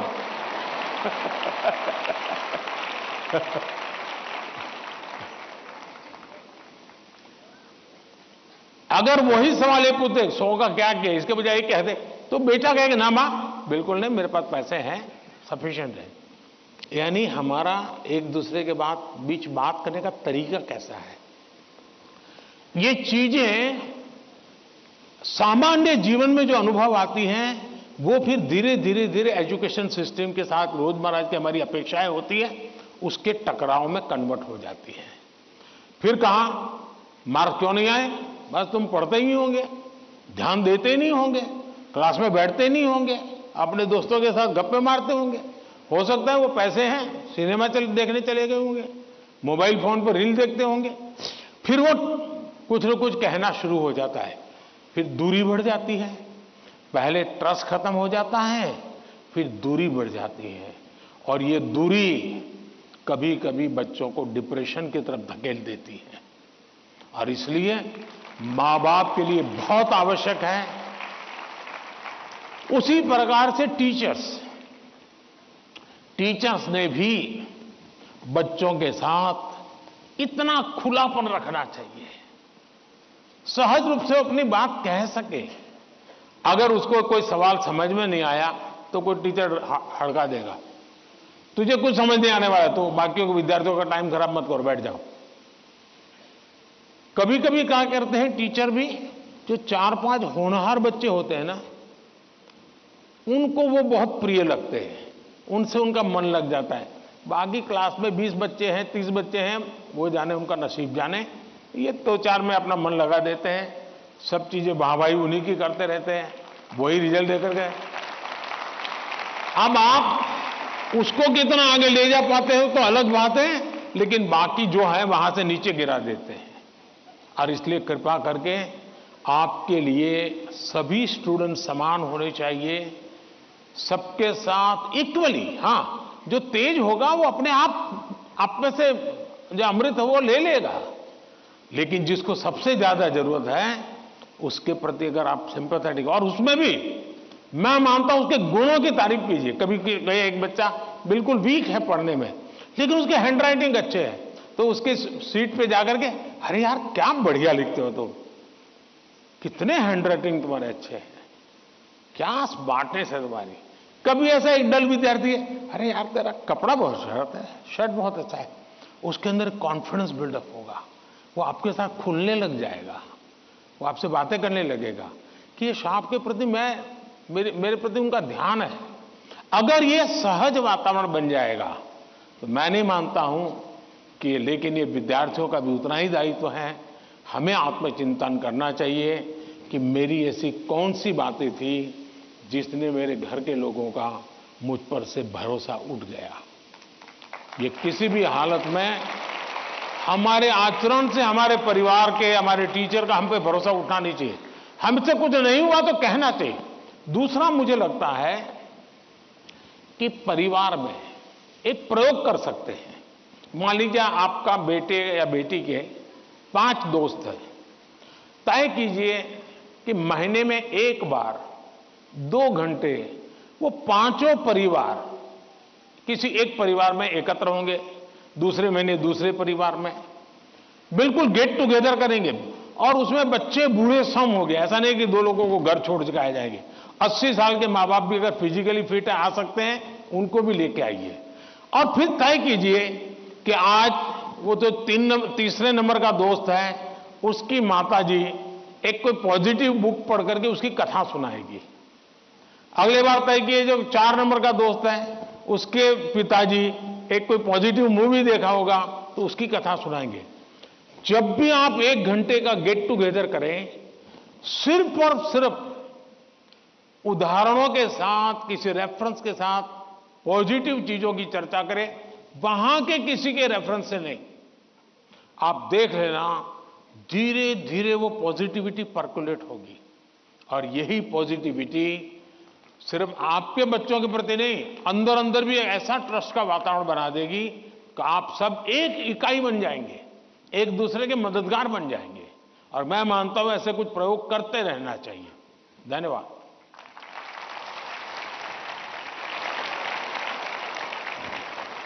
पीएम सर, परिवार में विश्वास महत्वपूर्ण है। आपका यह संदेश हमारे घरों में खुशियां लाएगा। धन्यवाद पीएम सर। छत्रपति शिवाजी महाराज और समाज सुधारक महात्मा ज्योतिबा फूले की जन्मस्थली महाराष्ट्र की पुण्य नगरी पुणे से एक अभिभावक श्री चंद्रेश जैन जी इस कार्यक्रम से ऑनलाइन जुड़ रहे हैं और प्रधानमंत्री जी आपसे प्रश्न पूछना चाहते हैं। चंद्रेश जी, कृपया अपना प्रश्न पूछिए। माननीय प्रधानमंत्री जी, आपको मेरा सादर प्रणाम। मेरा नाम चंद्रेश जैन है, मैं एक अभिभावक हूं। मेरा आपसे एक प्रश्न है, क्या आपको नहीं लगता है आजकल के बच्चों ने अपने दिमाग का इस्तेमाल करना बंद कर दिया है? वे तकनीक पे अधिक निर्भर रहने लगे हैं क्योंकि सब कुछ उंगलियों पे उपलब्ध है। कोई इस युवा पीढ़ी को कैसे जागरूक कर सकता है कि वे प्रौद्योगिकी के स्वामी बनने चाहिए, उसका गुलाम नहीं? कृपया मार्गदर्शन कीजिए। धन्यवाद। थैंक यू चंद्रेश जी। आदिवासी जनजाति के लोक नायक, स्वतंत्रता सेनानी बिरसा मुंडा की जन्मभूमि झारखंड के रामगढ़ जिले से एक अभिभावक श्रीमती पूजा श्रीवास्तव जी ऑनलाइन माध्यम से इस कार्यक्रम से जुड़ी हुई है और प्रधानमंत्री जी आपसे प्रश्न पूछकर अपनी शंका का समाधान चाहती है। Pooja, please ask your question. Namaskar, Honorable Prime Minister Sir. My name is Kumari Pooja Srivastav. I am a parent of Priyanshi Srivastav studying in Sri Guru Nanak Public School, Ramgarh, Jharkhand. Sir, I want to ask that how I can manage my daughter's studies with using social media platform like Instagram, Snapchat, Twitter. Please guide me on this. Thank you, sir. Thank you ma'am. Himachal Pradesh Shivalik पहाड़ियों की तलहटी में स्थित हमीरपुर जिले के TRDAV school Kangu के एक छात्र अभिनव राणा ऑनलाइन माध्यम से जुड़ रहे हैं और प्रधानमंत्री जी आपसे एक प्रश्न पूछना चाहते हैं। अभिनव, कृपया अपना प्रश्न पूछिए। Honorable Prime Minister Sir, Namaskar. My name is Abhinav Rana. I am a student of TRDAV Public Senior Secondary School, Kangu, District Hamirpur, Himachal Pradesh. Sir, my question is, how can we educate and encourage students to manage exam stress effectively while also harnessing the benefits of mobile technology as a tool for learning rather than letting it become a distraction during crucial study periods? Thank you, sir. Thank you Abhinav. प्रधानमंत्री जी, चंद्रेश जैन, पूजा और अभिनव जैसे अनेक लोग जीवन में social media और technology के बढ़ते दबाव की स्थिति से परेशान हैं। वे सभी तकनीक पर निर्भरता एवं इसके अधिक प्रयोग से होने वाली दुष्प्रभाव से कैसे बचें? कृपया इस विषय में उचित परामर्श प्रदान कीजिए। देखिए, हमारे यहाँ शास्त्रों में भी कहा गया है और सहज जीवन में भी कहा गया, किसी भी चीज का अति किसी का भला नहीं करता है। हर चीज उसका एक मानदंड होना चाहिए, उसके आधार पर होता है। अगर मान लीजिए मां ने बहुत बढ़िया खाना बनाया है, न्यूट्रिशन की दृष्टि से रिच है, टेस्ट आपकी पसंद का है, समय भी खाने का है, लेकिन बस खा रहे हैं, खा रहे हैं, खा रहे हैं, मां परोसती जा रही है। क्या ये संभव है? क्या संभव है? क्या कभी कभी तो आप मां को कहो, नहीं मां बस बहुत हो गया, अब नहीं खा सकता हूं। करते हो कि नहीं करते हो? अपनी प्रिय खाना था, हर प्रकार से न्यूट्रिशन वैल्यू वाला था, वो समय भी ऐसा था, खाने का वक्त था, फिर भी एक स्टेज आ जाता है जब वो खाना आपके लिए तकलीफ कर सकता है, वॉमिटिंग करवाएगा, हेल्थ खराब कर देगा। आपका कितना ही प्रिय खाना आपको रुकना पड़ेगा। रुकना पड़ता कि नहीं रुकना पड़ता? वैसे ही मोबाइल के ऊपर कितना ही प्रिय चीजें, कितनी ही चीजें आती हो, लेकिन कुछ तो समय तय करना पड़ेगा। अगर आप, मैंने देखा है आजकल बहुत से लोगों को जब भी देखो लगे पड़े हैं। आपने देखा होगा, मेरे हाथ में कभी, बहुत रेयर केस में कभी मोबाइल फोन मेरे हाथ में होता है, क्योंकि मुझे मालूम है कि मेरे समय का मुझे सर्वाधिक उपयोग क्या करना है। जबकि मैं ये भी मानता हूं कि इंफॉर्मेशन के लिए मेरे लिए एक बहुत आवश्यक साधन भी है, लेकिन उसका कैसे उपयोग करना, कितना करना, इसका मुझे विवेक होना चाहिए। और ये दोनों जो पेरेंट्स की चिंता है वो इन दो की नहीं है, हर पेरेंट्स की चिंता है। शायद ही कोई अपवाद होगा जो मां बाप खुद भी दिन भर मोबाइल में अटके रहते होंगे ना, वो भी चाहते होंगे कि बेटा इससे बचे। और आपने देखा होगा, सबसे बड़ी बात, आपके जीवन को बहुत कुंठित कर देता है जी। अगर आप परिवार में देखोगे तो घर के 4 लोग 4 कोने में बैठे हैं और एक दूसरे को मैसेज फॉरवर्ड करते हैं, उठ करके मोबाइल नहीं दिखाते कि देख मैंने ये आया तुम देखो। क्यों? सीक्रेसी। ये इसके कारण एक बहुत बड़ा अविश्वास पैदा करने में ये भी एक साधन बन गया आजकल। अगर माँ ने मोबाइल फोन को हाथ लगा दिया, बस आ गया घर में तूफान। तुम कौन होती है मेरे मोबाइल को हाथ लगाने वाली? यही हो जाता है। मैं समझता हूं कि परिवार में कुछ नियम होने, जैसे खाना खाते समय डाइनिंग टेबल पर कोई इलेक्ट्रॉनिक गैजेट नहीं होगा, मतलब नहीं होगा। सब लोग खाना खाते समय गप्पे मारेंगे, बातें करेंगे, खाना खाएंगे। ये हम डिसिप्लिन फॉलो कर सकते हैं। जी, घर के अंदर मैंने पहले भी कहा है या दोबारा कहता हूं, नो गैजेट जोन, कि भाई ये कमरे में कोई गैजेट की एंट्री नहीं, हम बैठेंगे, बातें करेंगे, गप्पे मारेंगे। परिवार के अंदर वो ऊष्मा का वातावरण उसके लिए जरूरी है। तीसरा, हम हमारे खुद के लिए भी अब टेक्नोलॉजी से हम बच नहीं सकते हैं। टेक्नोलॉजी को बोझ नहीं मानना चाहिए, टेक्नोलॉजी से दूर भागना नहीं चाहिए, लेकिन उसका सही उपयोग सीखना उतना ही अनिवार्य है।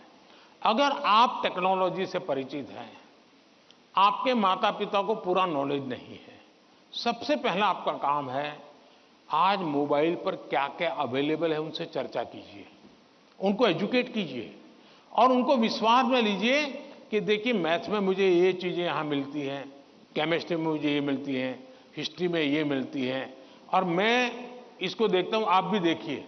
तो वो भी थोड़ी रुचि लेंगे। वरना क्या होगा, हर बार उनको लगता होगा कि मोबाइल मतलब ये दोस्तों के साथ चिपका हुआ है, मोबाइल मतलब रील देख रहा है। अगर उसको पता चले कि भाई इसमें ये पार्ट है, इसका मतलब ये नहीं कि माँ बाप को मूर्ख बनाने के लिए बढ़िया चीज दिखा दे और फिर दूसरा करे, ऐसा नहीं हो सकता है। हमने पूरे परिवार में पता होना चाहिए क्या चल रहा है। हमारे मोबाइल फोन का लॉक करने का जो नंबर होता है वो परिवार के सबको अगर पता हो तो क्या नुकसान होगा। परिवार के हर सदस्य को हर एक मोबाइल का अगर इतनी ट्रांसपेरेंसी आ जाए, आप काफी बुराइयों से बच जाएंगे, काफी बुराइयों से बच जाएंगे। कि भाई हर किसी को हर एक भले मोबाइल अलग होगा लेकिन उसका जो कोड वर्ड है उसको मालूम है, तो ये भला हो जाएगा। दूसरा, आप भी अपना स्क्रीन टाइम को मॉनिटर करने वाले जो ऐप्स होते हैं उसको डाउनलोड करके रखिए। वो बताएगा कि भाई आपका स्क्रीन टाइम आज इतना हो गया, आपने यहाँ इतना टाइम गंवाया है, आपने इतना टाइम, वो आप स्क्रीन पर ही आपको मैसेज देता है, वो आपको अलर्ट देता है। जितने ज्यादा ऐसे अलर्ट के टूल्स हैं हमने अपने गैजेट्स के साथ जोड़ के रखना चाहिए ताकि हमें भी पता चले, हाँ यार ज्यादा हो गया, अब मुझे रुकना चाहिए। कम से कम वो हमें अलर्ट करता है। एट द सेम टाइम उसकी पॉजिटिव उपयोग कैसे कर सकते हैं। अगर मान लीजिए मैं कुछ लिख रहा हूं लेकिन मुझे एक अच्छा शब्द मिल नहीं रहा है, तो मैं डिक्शनरी की मुझे जरूरत है, मैं डिजिटल व्यवस्था का उपयोग करके उसका लाभ ले सकता हूं। मान लीजिए कि मैं कर रहा हूं और मुझे कोई अरिथमेटिक का सूत्र ध्यान नहीं आता है, चलिए मैंने डिजिटल चीज का सपोर्ट सिस्टम ले लिया, पूछ लिया उसको, क्या हुआ, फायदा होगा। लेकिन अगर मैं जानता ही नहीं हूं कि मेरे मोबाइल में क्या ताकत है तो मैं क्या उपयोग करूंगा। और इसलिए मुझे तो लगता है कि कभी कभी क्लासरूम में भी मोबाइल के पॉजिटिव पहलू क्या क्या है, पॉजिटिवली उपयोग आने वाली कौन सी चीजें हैं, कभी 10-15 मिनट क्लासरूम में चर्चा करनी चाहिए। कोई स्टूडेंट अपने अनुभव बताएगा कि मैंने उस वेबसाइट को देखा, हमारे स्टूडेंट्स के लिए अच्छी वेबसाइट है, मैंने उस वेबसाइट को देखा, फलाने सब्जेक्ट के लिए वहां अच्छी लर्निंग मिलती है, अच्छे लेसन्स मिलते हैं। मान लीजिए टूर जा रही है कहीं पर, टूर प्रोग्राम हमारे पास है और बच्चे जा रहे हैं कि चलो भाई हम जैसलमेर जा रहे हैं, सबको कहा जाए जरा ऑनलाइन जाओ भाई, जैसलमेर का पूरा प्रोजेक्ट रिपोर्ट बनाओ, तो उसका पॉजिटिव उपयोग करने की आदत डालनी चाहिए। उसको लगना चाहिए कि तुम्हारी मदद में बहुत सी सारी व्यवस्थाएं उपलब्ध हैं, तुम इसका उपयोग करो। जितना ज्यादा सकारात्मकता से आप उपयोग करोगे उतना आपको लाभ होगा। और मेरा आग्रह रहेगा कि हमने उससे दूर भी नहीं भागना है, लेकिन हमने हर चीज का विवेक से और पूरे परिवार में ट्रांसपेरेंसी से, जितनी ज्यादा ट्रांसपेरेंसी आएगी, ऐसे छुप छुप करके देखना पड़े तो मतलब कुछ गड़बड़ है।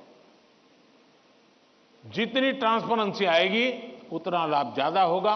बहुत बहुत धन्यवाद।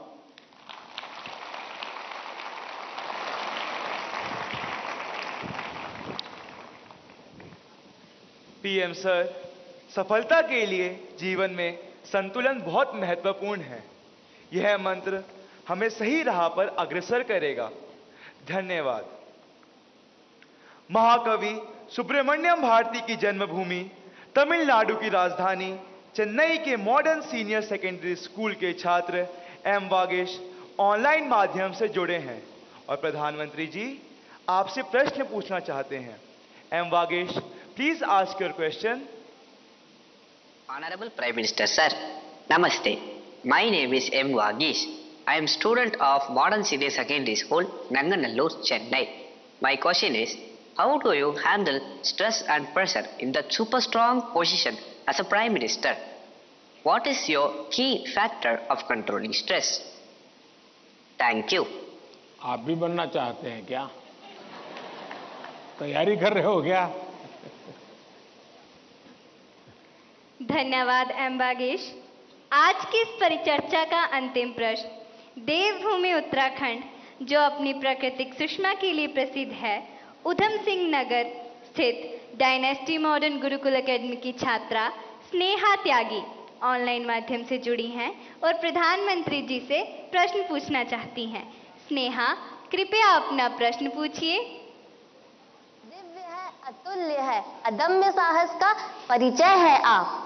युगों युगों के निर्माता, अद्भुत भारत का भविष्य है आप। देवभूमि उत्तराखंड से आदरणीय प्रधानमंत्री मोदी जी को मेरा चरण स्पर्श प्रणाम। मेरा नाम स्नेहा त्यागी है। मैं डायनेस्टी मॉडर्न गुरुकुल अकादमी सिंकी फार्म खटीमा उधम सिंह नगर की कक्षा 7 की छात्रा हूँ। आदरणीय प्रधानमंत्री जी से मेरा प्रश्न है कि हम आपकी तरह सकारात्मक कैसे हो सकते हैं। धन्यवाद श्रीमान। थैंक्स स्नेहा। प्रधानमंत्री जी, आप अपने बिजी लाइफ में प्रेशर को कैसे हैंडल करते हैं और इतना प्रेशर होने पर भी हमेशा सकारात्मक कैसे रह पाते हैं? आप यह सब कैसे कर पाते हैं? कृपया अपनी सकारात्मक ऊर्जा का रहस्य हमसे साझा करें। प्रधानमंत्री जी।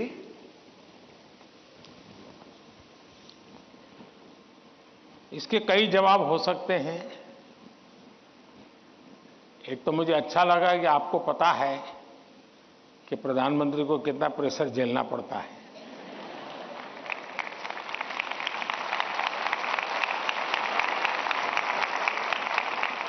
वरना आपको तो लगता होगा हवाई जहाज है, हेलीकॉप्टर है, उनको क्या है, यहां से यहां जाना है, यही करना है।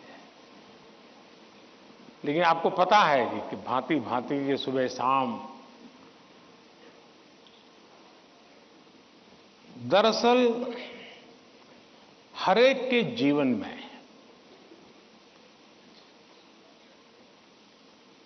अपनी स्थिति से अतिरिक्त ऐसी बहुत सी चीजें होती हैं जिसको उसे मैनेज करना पड़ता है। जो उसने सोचा नहीं वैसी चीजें व्यक्तिगत जीवन में भी आ जाती है, परिवार जीवन में आ जाती है, और फिर उसे भी संभालना पड़ता है।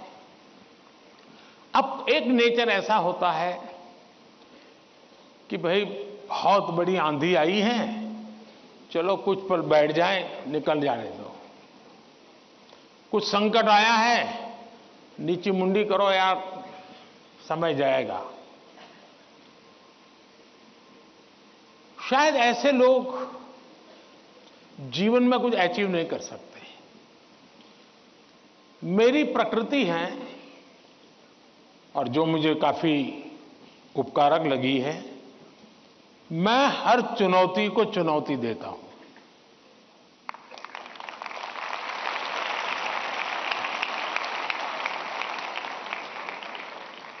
चुनौती जाएगी, स्थितियां सुधर जाएगी, इसकी प्रतीक्षा करते हुए मैं सोया नहीं रहता हूं। और उसके कारण मुझे नया नया सीखने को मिलता है। हर परिस्थिति को हैंडल करने का नया तरीका, नए प्रयोग, नई स्ट्रेटजी, ये इवॉल्व करने का सहज मेरी विधा, मेरा अपना विकास होता जाता है। दूसरा, मेरे भीतर एक बहुत बड़ा कॉन्फिडेंस है। मैं हमेशा मानता हूं कि कुछ भी है, 140 करोड़ देशवासी मेरे साथ हैं।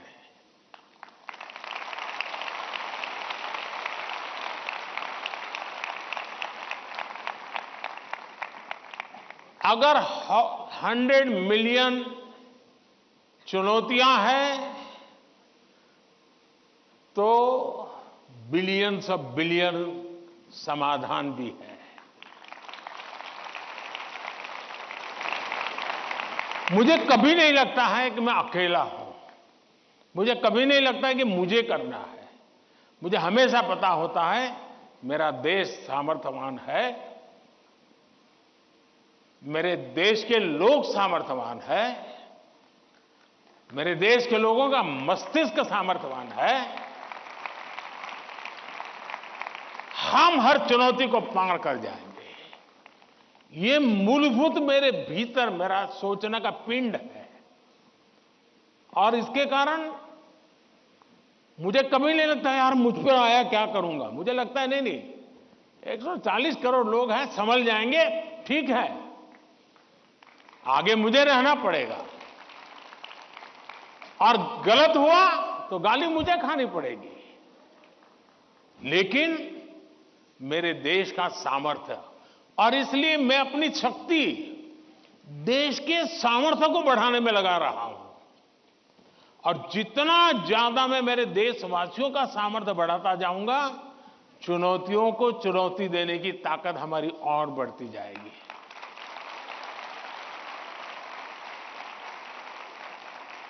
अब हिंदुस्तान की हर सरकार को गरीबी के संकट से जूझना पड़ा है। हमारे देश में संकट है ही है, लेकिन मैं डर करके बैठ नहीं गया। मैंने उसका रास्ता खोजा और मैंने सोचा कि सरकार होती कौन है जो गरीबी हटाएगी। गरीबी तो तब हटेगी जब मेरा हर गरीब तय करेगा कि अब मुझे गरीबी को परास्त करना है। अब वो सपने ही देखेगा तो होगा कि नहीं होगा। तो मेरी जिम्मेवारी बनती है कि मैं उसके सपने को पूरा करने के लिए सामर्थ्यवान बनाऊं, उसको पक्का घर दे दूं, उसको टॉयलेट दे दूं, उसको शिक्षा की व्यवस्था दे दूं, उसको आयुष्मान योजना का लाभ दे दूं, उसके घर से नल पहुंचा दूं। अगर मैं ये चीजों से जो उसको रोजमर्रा की जिंदगी से उसको जूझना पड़ता है, अगर मैं उससे उसको मुक्ति दिला देता हूं, उसको एम्पावर करता जाता हूं, तो वो भी मानेगा अब गरीबी गई, अब मैं उसको मारूंगा। और आप देखिए, इस मेरे 10 साल के कार्यकाल में देश में 25 करोड़ लोग गरीबी से बाहर आए हैं। अब यही चीज और लोग भी तो जैसे बिताया, मैं भी बिता देता। और इसलिए मेरी कोशिश रहती है कि हम देश की शक्ति पर, देश के संसाधनों पर भरोसा करें। जब हम इन सारी चीजों को देखते हैं तो कभी हम अपने आप को अकेला महसूस नहीं करते। जी मैं क्या करूं, मैं कैसे करूं, अरे मैं तो एक चाय बेचने वाला इंसान, क्या करूंगा, ऐसे नहीं सोच सकता हूं जी। मुझे पूरा भरोसा होना चाहिए। और इसलिए पहली बात है कि आप जिनके लिए कर रहे हैं उन पर आपका अपार भरोसा।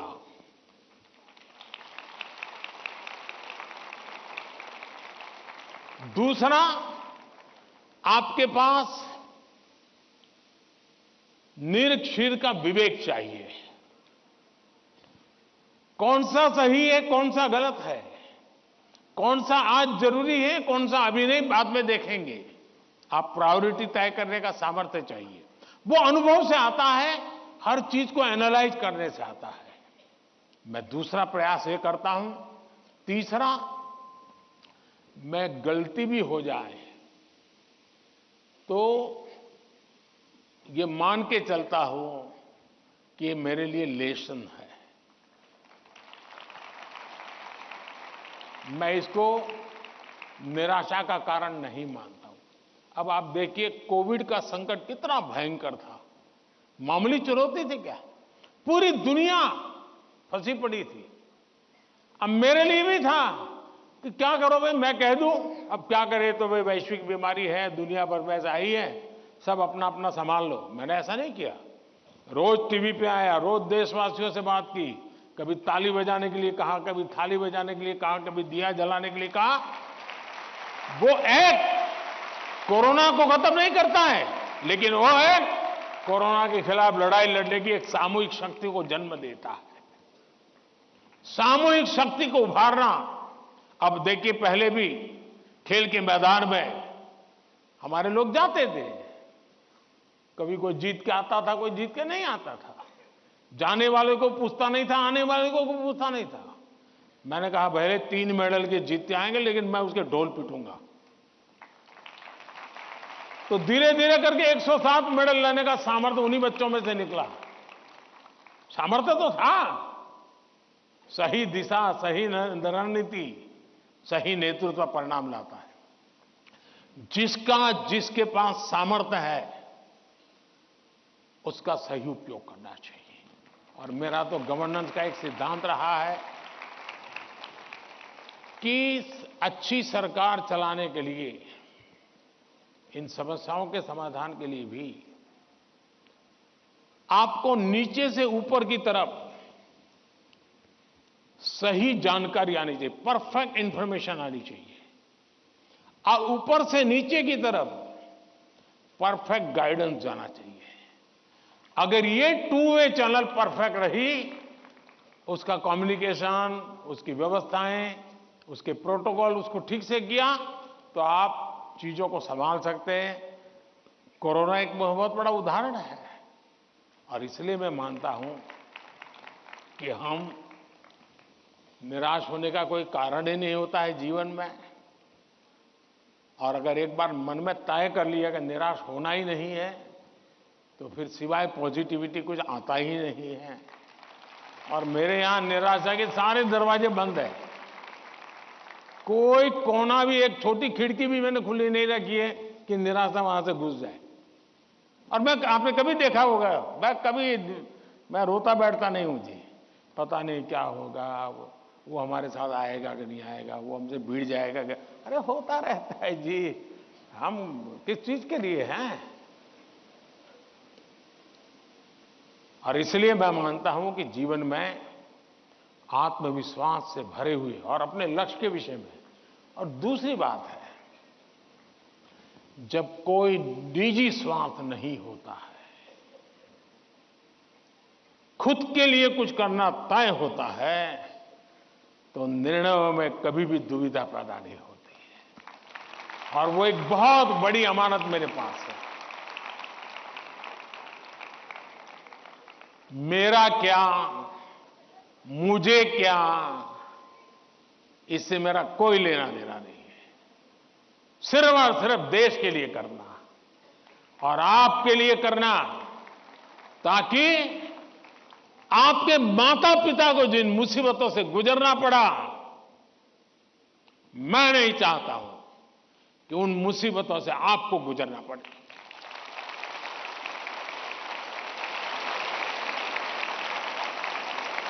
हमें ऐसा देश बना करके देना है दोस्तों, ताकि आपके भावी पीढ़ी को भी, आपके संतानों को भी लगे कि हम ऐसे देश के अंदर और पूरी तरह खिल सकते हैं, अपना सामर्थ्य दिखा सकते हैं। और ये हमारा सामूहिक संकल्प होना चाहिए, ये हमारा सामूहिक रिजॉल्व होना चाहिए और परिणाम मिलता है। और इसलिए साथियों, जीवन में पॉजिटिव थिंकिंग की बहुत बड़ी ताकत होती है। बुरी सी बुरी चीज में भी पॉजिटिव देखा जा सकता है, उसको हमने देखना चाहिए। धन्यवाद जी।